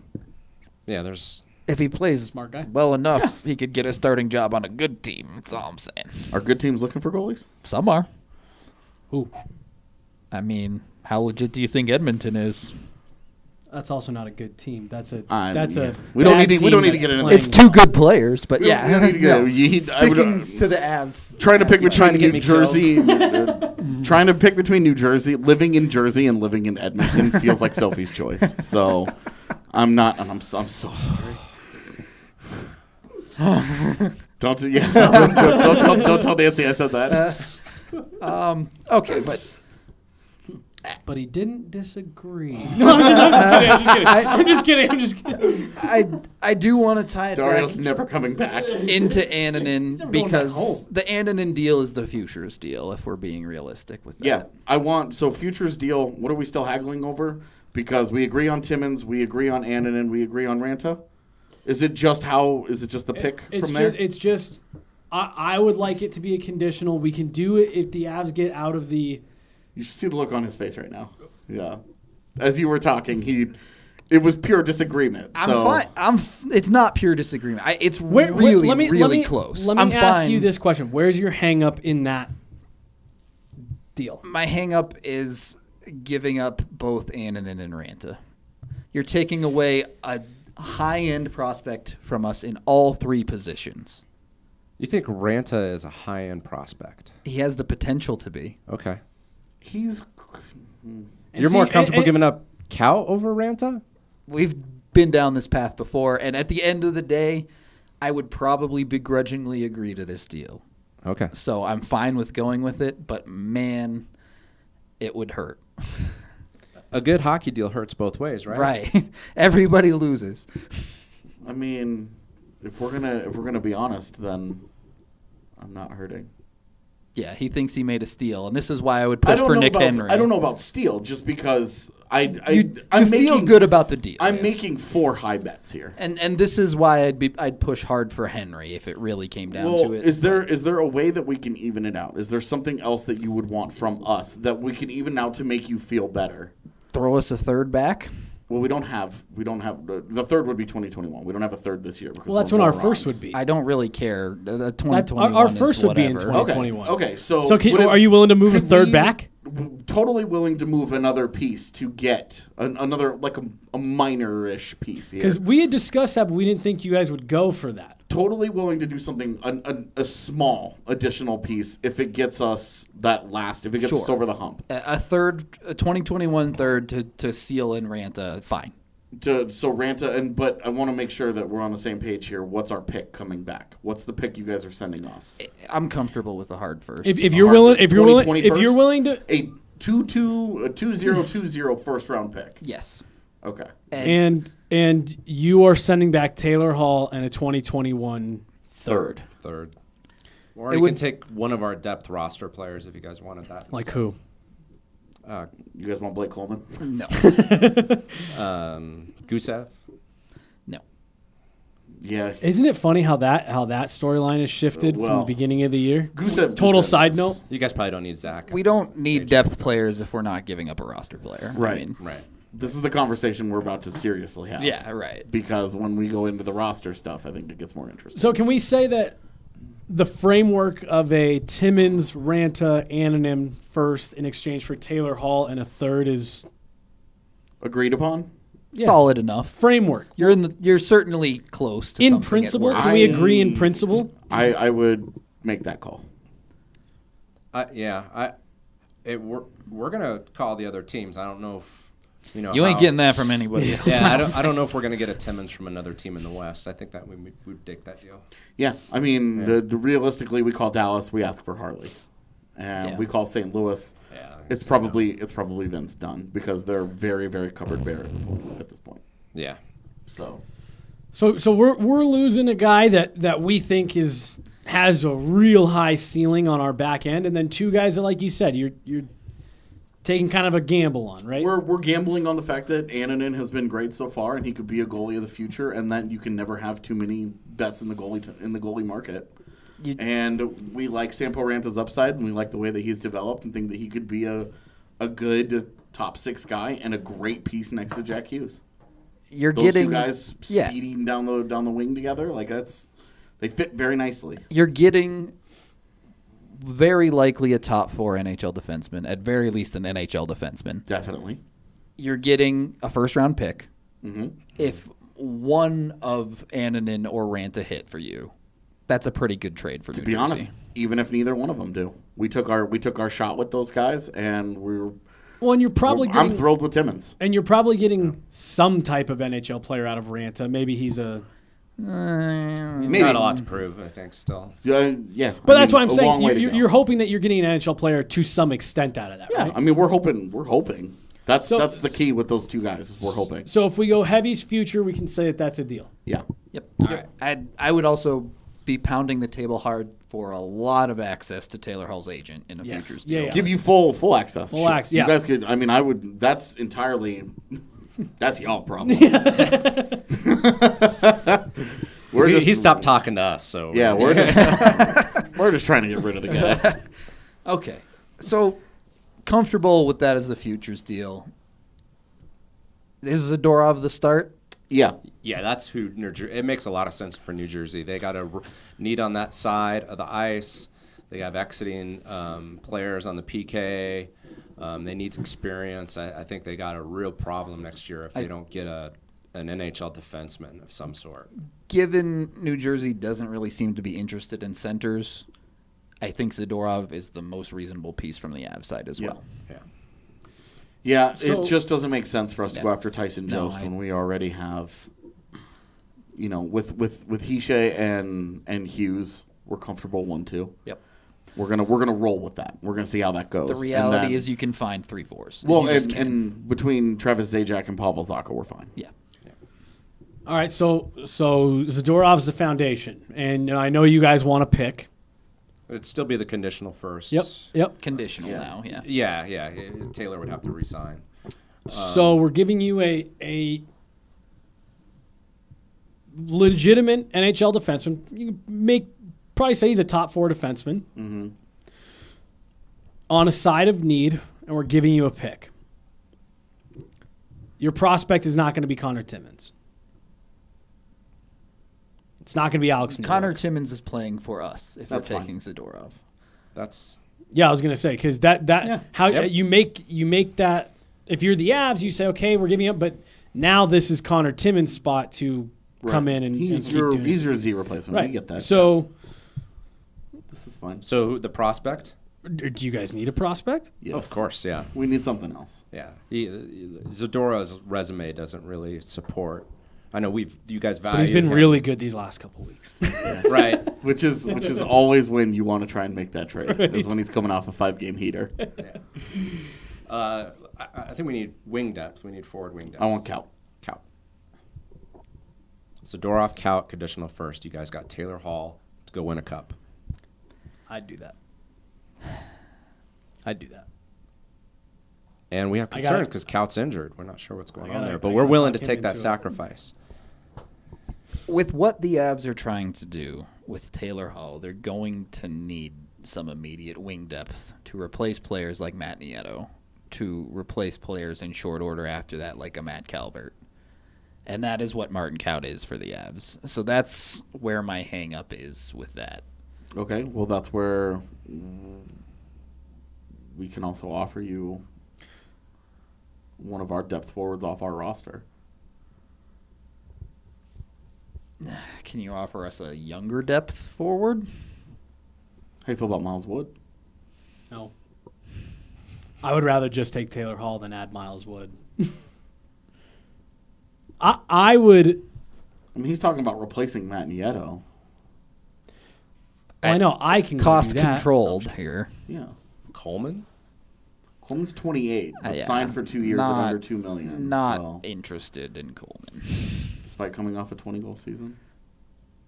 You think he's going to score 20 goals on the Avs' third, fourth line? So No, so but- here would be my thing that I'd say to you. You're trying to replace Nieto. Are we trying to replace Matt Nieto? Is that what we're? Is that? I mean, is that this is the hang-up on conversation of Martin Kaut.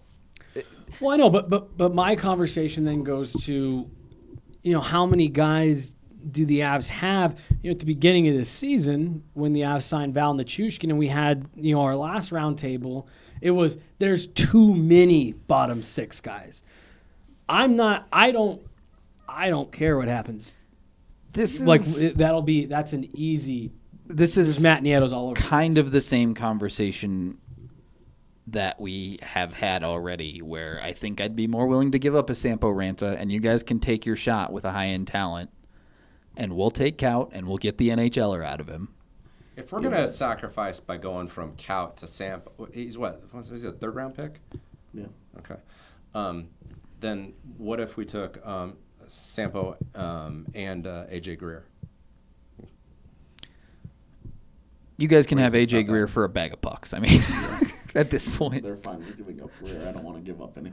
We could probably No, I'm ask not for talking- Count and Isn't Greer. it funny how the Yeah. conversation? I was mocked in this office for saying Val Nichushkin over AJ Greer, and now we're saying give him away for a bag of They're pucks. different I just players. want to point that out. Yeah, I well, just I want mean, to point that Val out. Nichushkin's That's on not a- what this is about. Val I'm just Nichushkin's on a saying. heater, so He's been great all season. We could do He's another been hour great all on. season. he's everybody's golden On boy Nick. today. The thing with He was my AJ golden Greer boy is 3 months ago. I still Hot. believe AJ Greer can be an NHLer, but he just has zero value around the Right. league He right doesn't. now. Well, and he doesn't. Like, we'll take AJ Greer. I'm happy to take him off your hands. That's Yeah, fine. Whatever. I think Because we're we doing you can a f- we can a give bit of a him favor. time. We can give him an NHL to ice time Right. at no. And the Avs And he'll- can't Detriment or to us. won't. And he'll so- help our AHL team. He'll Sure. score goals. AJ Greer, if that's what fresh gets start. it over the hump, absolutely. No, but I don't want to downgrade from Kaut to Ranta. If we're taking Zadorov, we're taking a lower. We're already sacrificing on ceiling for our NHL defensemen so that we can get a guy in there now who's in his prime, who realistically may not be a great help for us in 2 years when we're actually serious about competing again. How good is your scouting staff? I mean, it's me, so dope.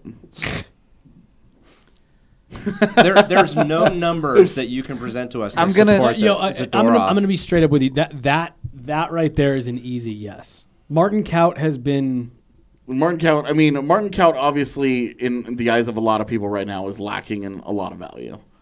But still easy to really buy the upside that as a healthy player, like this was still a guy who tore up his peer group in a prospect showcase just a few months ago. But so, my question for Covey. Okay. I want Kaut. Yeah, I want Zadorov, Kaut, and I want the first. here's my we have question to you. experience Here's with my question to you. good production in the KHL. We're not real impressed. You bring in right Taylor now. Hall It's Yeah. not great. and you re-sign him. What are you holding on to Kaut for? A bottom 6 role? The Avs are going straight to cap hell if they start moving out pieces like Kaut and bring in Taylor Hall on an extension. That's okay, but that's one piece. How many other prospects have we talked about at this table that we aren't willing to give up on because they're going to fill into that role? You still have Newhook, you still have Bowers. All of those, way less confident that they're an NHLer. I am very confident the Avs can get an NHLer. But my out of question is, you're saying an NHLer. What kind of NHLer are you getting out of Martin Kaut is what I'm saying. Doesn't matter. I don't think that the level of NHLer that Martin Kaut is going to be is that's not a hang up for me when I'm trying to win a Stanley Cup. Part of Kaut's value for you guys is also going to be what the point Bruto's making here cost is. effectiveness. Well, yeah. is that he's got a 2-year slide on his ELC. Yep. His ELC doesn't actually begin until next year, when he'll 3 have years of 925K. exactly 3 years of $900K while they're in a win now cup window, and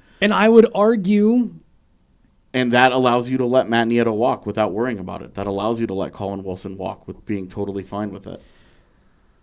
That's why this- that's but- another but- reason but- we but want this- this dude. but I was going to this- say, whose side are you on but now? this all goes back to the conversation that we had at the very beginning of the season. We're talking about bottom 6 guys here. I'm trying to win a Stanley Cup. You win a Stanley Cup with ELC depth.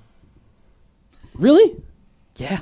Why don't the Avs have Just- rings just hanging off their fingers then? With all Because the you need ELCs you they've need had the for good last few players years. too. But go ask the Pittsburgh Penguins about Brian Rust and Jake Gensel and all of them. And then they'll show me their back-to-back Stanley Cup banners. off of those ELCs. Oh, okay, I'm sorry. I thought you were going to say, go ask the Pittsburgh Penguins about what they're doing this year. I misunderstood what you were saying. I think it's funny that, Rudy, your hang-up is Kaut on that deal. Yeah.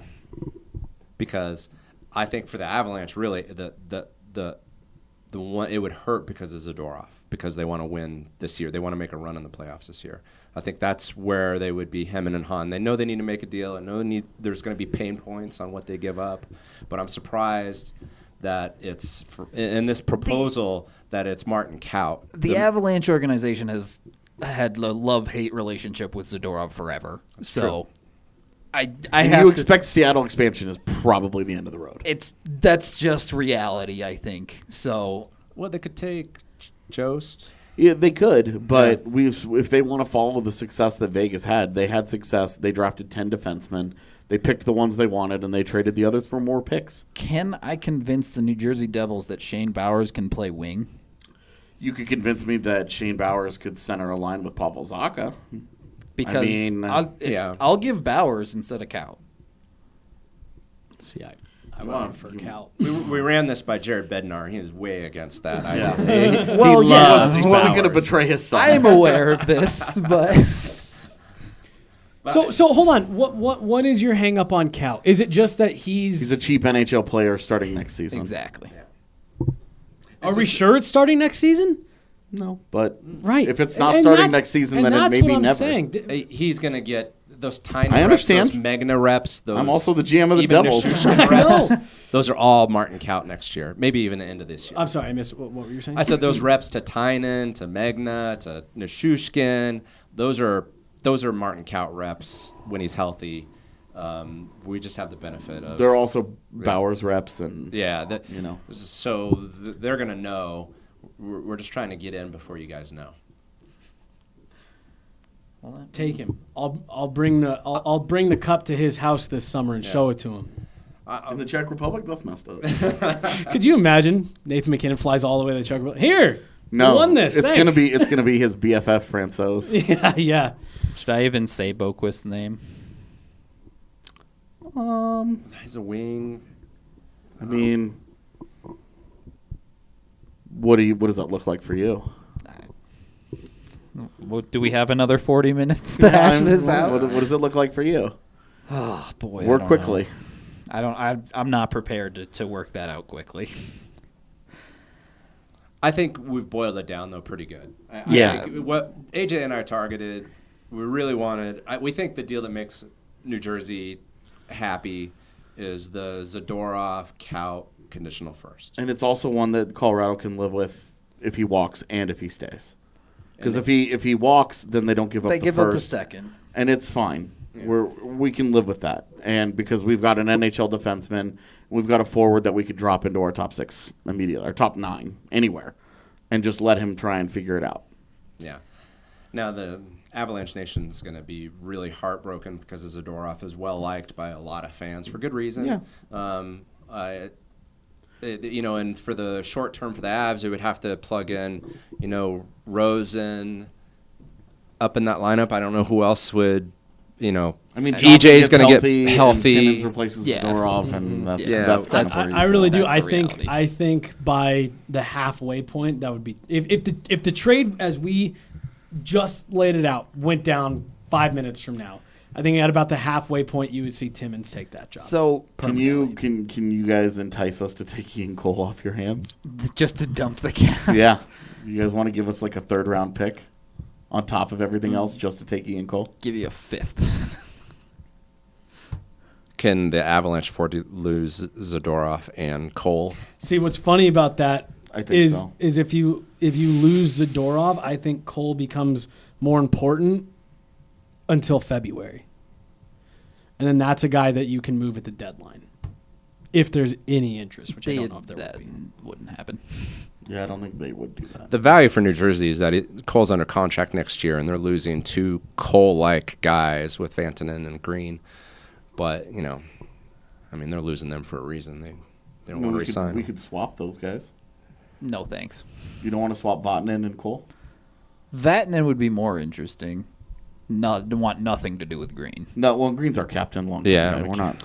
That's something I'd be interested in because then I can get that money off my books at the end of the year, but I can still have a short-term But still have an replacement. NHL guy? So That's something I'd be interested in. basically, I'd do that. Yeah. you can work out the extra pieces. Let's say we go with Kaut. I think the 'Cause we difference can always turn on a flip between Cole elsewhere. Jesse and my thinking We don't need is him, so. Jesse wants Would- to would go you- all in would for a you cup be- this year would you be- specifically. Right. Willing to go from if we're including Cole. Never mind. I mean, we would value Graves higher, so. If you're taking Z, you're not getting Graves. I mean, Graves has to be an I agree. integral part of the defense at that Yeah. point. So, where are we on Kaut? Because I think Yeah. that was our hang up. Fine, get it done. Yeah. So we get Zadorov. All right, brother, we got it. We got Zadorov, Kaut, a conditional first, and Ian Cole in exchange for Taylor Hall and Sami Vatanen. And so if you're the does Devils, work. Yep. if you're the Devils, you get your NHL defenseman, you get a former first-round pick, and I think if you're the Avs, you didn't give up a blue-chip prospect. Yeah, I think New Jersey, when you compare what they're what likely offers they're going to face from Dallas and St. Louis, and I guess if Edmonton wanted to include Evan Bouchard, that would be tough to. Okay, yeah, that would be hard. Right, Yeah. but like, where else does Edmonton go? Also, realistically, is Taylor Hall going to go back to Edmonton? Well, I mean, if they trade for him. So I don't think he doesn't have much say But right now. how is he but- going to? Will he Right. sign there? Like, that's a fair question. He's probably I'm and, good. and it's not necessarily that I'm just wanting to win the cup this year, but it's like If you're giving up the Martin Kauts, you better win the cup this year, is what I'm saying. well, no, but for me, it's not this year. It's not just this year. It's this year. It's next year. It's the year after. That's why you it's the keep year Martin after. Kaut. That's if he signs, though. If he doesn't, then you don't have Martin Kaut to But give up but next year. Martin to go get the Kaut other isn't guy. Jake Gensel. Let's be very could clear be. about that. No, Martin Kaut is not Jake Gensel. Martin Kaut, and you guys can argue with me if you want. That's a bottom 6 guy, to my eye. I think he's a pretty easy set and forget third liner, but I do too, but he's for Colorado. He's a $900,000. right. That's third liner. the cost efficiency is what I'm getting at here because You're replacing And- Matt and Nieto, I'm- who's going to make $2.5 million with $900,000 Martin Kaut. And I'm fine. And the none of that effectiveness matters in the won't time change. frame that we're talking about because Nathan McKinnon is making 6.5. It's fake money for the next 4 years. But when you have to pay Taylor Hall 10, every dollar you got to squeeze And it because you you're pay gonna want Cale Landry McCarr back. 9, you pay Yep. Taylor Hall 9, you pay And do you know when that's all happening? And it's like- Right when you're going to have to start thinking about Martin Kaut in 3 years. But- Is my point with that. Why you get all those raises would happen in the second year of Martin Cout's ELC. I know, and so what I'm So you saying have 2 is years right there. You're of shortening 900K. your window. Is Well, the I don't thing know about here. that. You're Martin, not. I don't think You're Martin not. Kaut is that. It's just that Martin Kaut gives you cost efficiency that you can lock in. But you And you don't can have to cost work efficiency, around depth, it. but again, how many other really good prospects are we unwilling to move for that exact same I'm reason? willing to move Shane Bowers You guys were pretty willing to move everybody but Bo Byram. and Alex Newhook to an I mean, extent. yeah, but- exactly. We Yeah. even had a real New Hook conversation. Now so Newhook this is not- Newhook is the really important one for the Avalanche because Yeah. Kadri's deal is up in Right. 3 years, Newhook has to be that guy. and he can be your ELC. That makes He's your Jake Gensel. he can make all the big money to Makar and Landeskog and those boys worth it.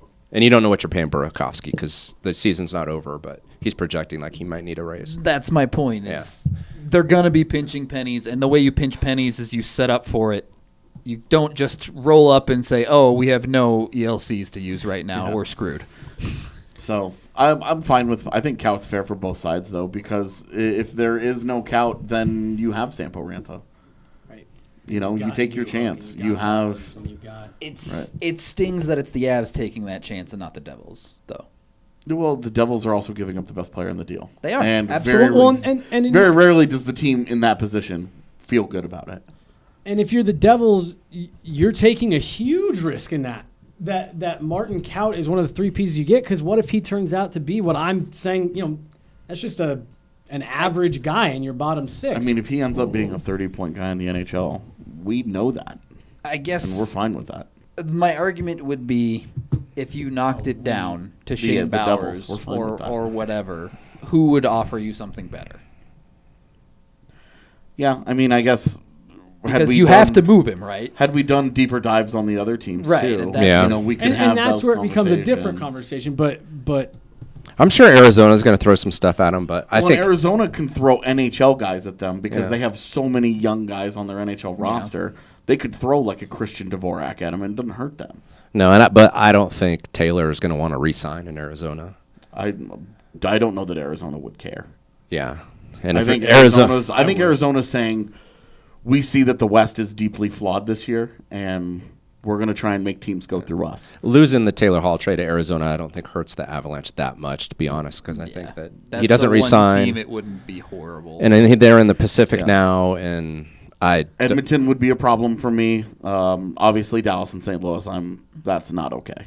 yeah, going to the Central would be disaster if it's not to the Avs. Yeah. Edmonton would just be gross for a lot of reasons. But Yeah, I mean that's just you survive those 22 minutes a night. Yeah, exactly. If you but that's can- still a single line team there, right? Yeah. And Yeah. in the playoffs, those single line teams struggle a little bit. yeah. well, It's like the Predators, you know. it's every year you get Great regular you season get team. the teams, you get the 14, 15 Avs. You get one team every year that everything's going right, everything's going in, every puck's going off the post and in instead of wide. Yeah. And goalies are making crazy saves. And that's the Oilers this year. And that's great for Connor McDavid. He's an unbelievable player. It's great to see him have some success. But that's what they are. That's what the Calgary Flames were last year. That's what the Avs were in 14-15. And what you just said, when you have to beat someone 4 nights out of 7, a lot of that luck runs out. And that, to me, is what the Oilers are. And even if they add Taylor Hall, they're still that. They're a little bit better version of that, but they're still they're that. a way better version of that. Yeah, because they can have RNH and the Taylor issue Hall in the line. back of your head there is maybe this isn't luck. Maybe Connor McDavid is actually just that good. Right. Well, You and don't I guess- wanna I guess luck isn't the You don't right want to have word. to go through the Taylor Hall is the whole point. Right. Of worrying about him out west is you don't want to make your path harder because you're haggling over Martin Kaut. Yes. Yes. You And know? that's more of my point, more than I want to go out and win the Stanley Cup this year, which I think this Avs team is poised to do it this year. I think they've they're capable. I think they've got a legitimate shot. Like, you're not talking yourself into it. You know, like last year in the playoffs was really the first time when that first round shook out, I said, I'm not talking myself into this. the Avs have a shot here. Yeah. The Avs have a real shot. And they got better on that. And for me, they've got a real shot. As far as I'm concerned, I know St. Louis has had a really good start. The Avs are the team to beat in the West right now. A healthy Avalanche team is the team to beat out West. Biased, but I agree. In my opinion. And I don't. with the way that it shakes down right now,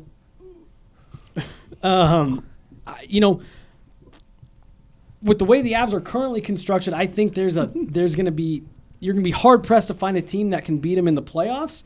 You add Taylor Hall, good luck. And for me, that's what this league is all about. I worry this team's going to get sludge gamed in the playoffs a bit, but That's where Taylor Hall can help you. Exactly. And this is what it comes down to, and why I ultimately would agree to a deal with Kaut is, in the real world, if New Jersey called up and said, "Hey, we're going to Dallas if you don't give us Kaut," okay, fine. So, Yeah. I think the fit here just makes too much sense. The only issue you're in that magical window where you've got the lower Nathan McKinnon contract, the extremely cheap Nathan McKinnon contract. That's arguably the best, the highest value contract in all of pro sports if you don't count ELCs and stuff like that. It is, but I would also say that the only misfit between Colorado and New Jersey, as we found out, is the centers. right. Colorado can give up a Tyson Jost to another team, but Tyson Jost doesn't do anything for the Devils. And they can give up a Vlad Kamenev, who's an intriguing young player who would be like a minor part of a deal, but like somebody that might get them over the hump, in a deal because, hey, they've got center depth. But the Devils stole 2 Shane first overall Bowers picks. and et cetera, but like... All right on that first one.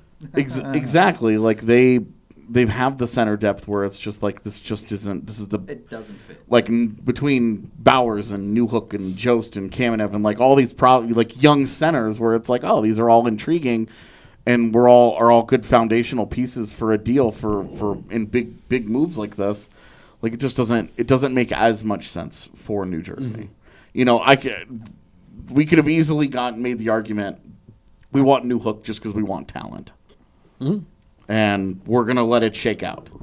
Don't turn down your willingness to move Alex Newhook because we have freaking Pavel Zacha.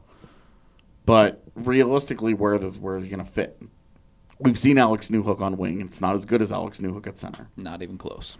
And he's going to be developing. BC figured that out, and so his development time at wing stopped. Yeah.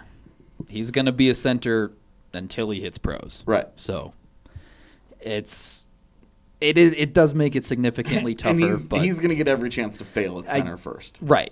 And I want to get, what percentage are you that the Avs should go for Taylor Hall overall as we start to wrap up here? Can I ask you a question before you answer that? Yeah. Who's your team to beat out west if it's not the Avs? It's St. Louis because they just did it. They've proven it. There's no questions about can they.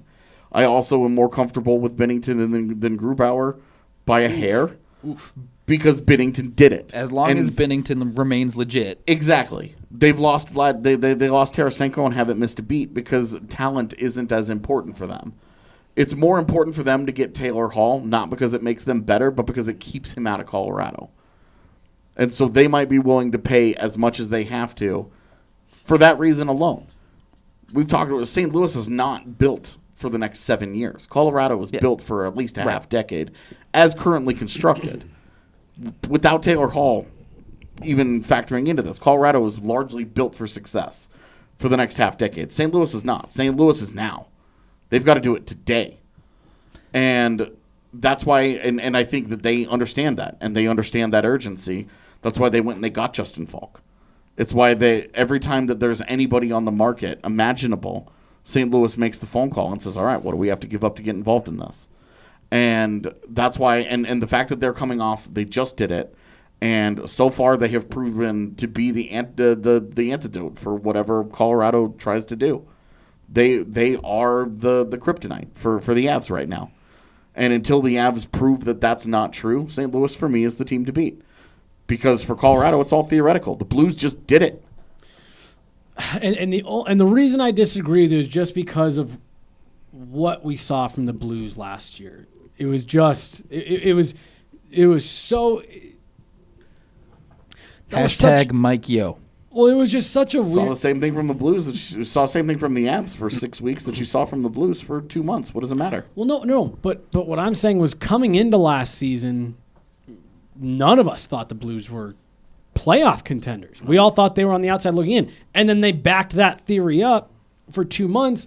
You caught lightning in a bottle with Jordan Binnington. You went on this huge run. And I agree with you. They've got the experience. They've gone through it all. And I don't necessarily disagree with you, but this Blues team the last 18 months has been such a weird case study. Yeah. No one thought they were any good. They weren't any good. Suddenly they went on this run. It was, they're hot. And then they won the Stanley Cup on the back of a white-hot Jordan Binnington. And now coming into remained hot. Right. And now coming into this year, and this isn't me calling you out, and I'm not calling anybody out, but now this year it's, this is an elite team. It's like, what happened, a year ago? What happened between now and a year ago? The roster hasn't turned over much. Why were they no good a year ago? And again, I'm not saying this to you. Why were they no good a year ago, and now they're elite contenders? It's just why was Nathan McKinnon not very good for 4 years and then all of a sudden was a world beater? Sometimes things happen, man. Listen to That's Spittin' hockey, Chicklets, baby. and he'll tell you why. My final opinion on the matter is I'm still iffy. I'm still on the fence because I don't know that Taylor Hall is relatively. It's a hard conversation. I don't know if his production is relative to moving Donskoy Burakovsky down the lineup. That I don't know if the cost of doing that is worth that increase in production. I mean, it's an expensive min-max. Right. I know that's spreadsheet hockey, but that It's like going to the D3 auction house. So and I'd getting a new be weapon cool either way. for real money. I really don't want the Avs to give up Timmins. I really don't want them to give up Byram, which I don't think they do, and I really don't want them to give up Newhook.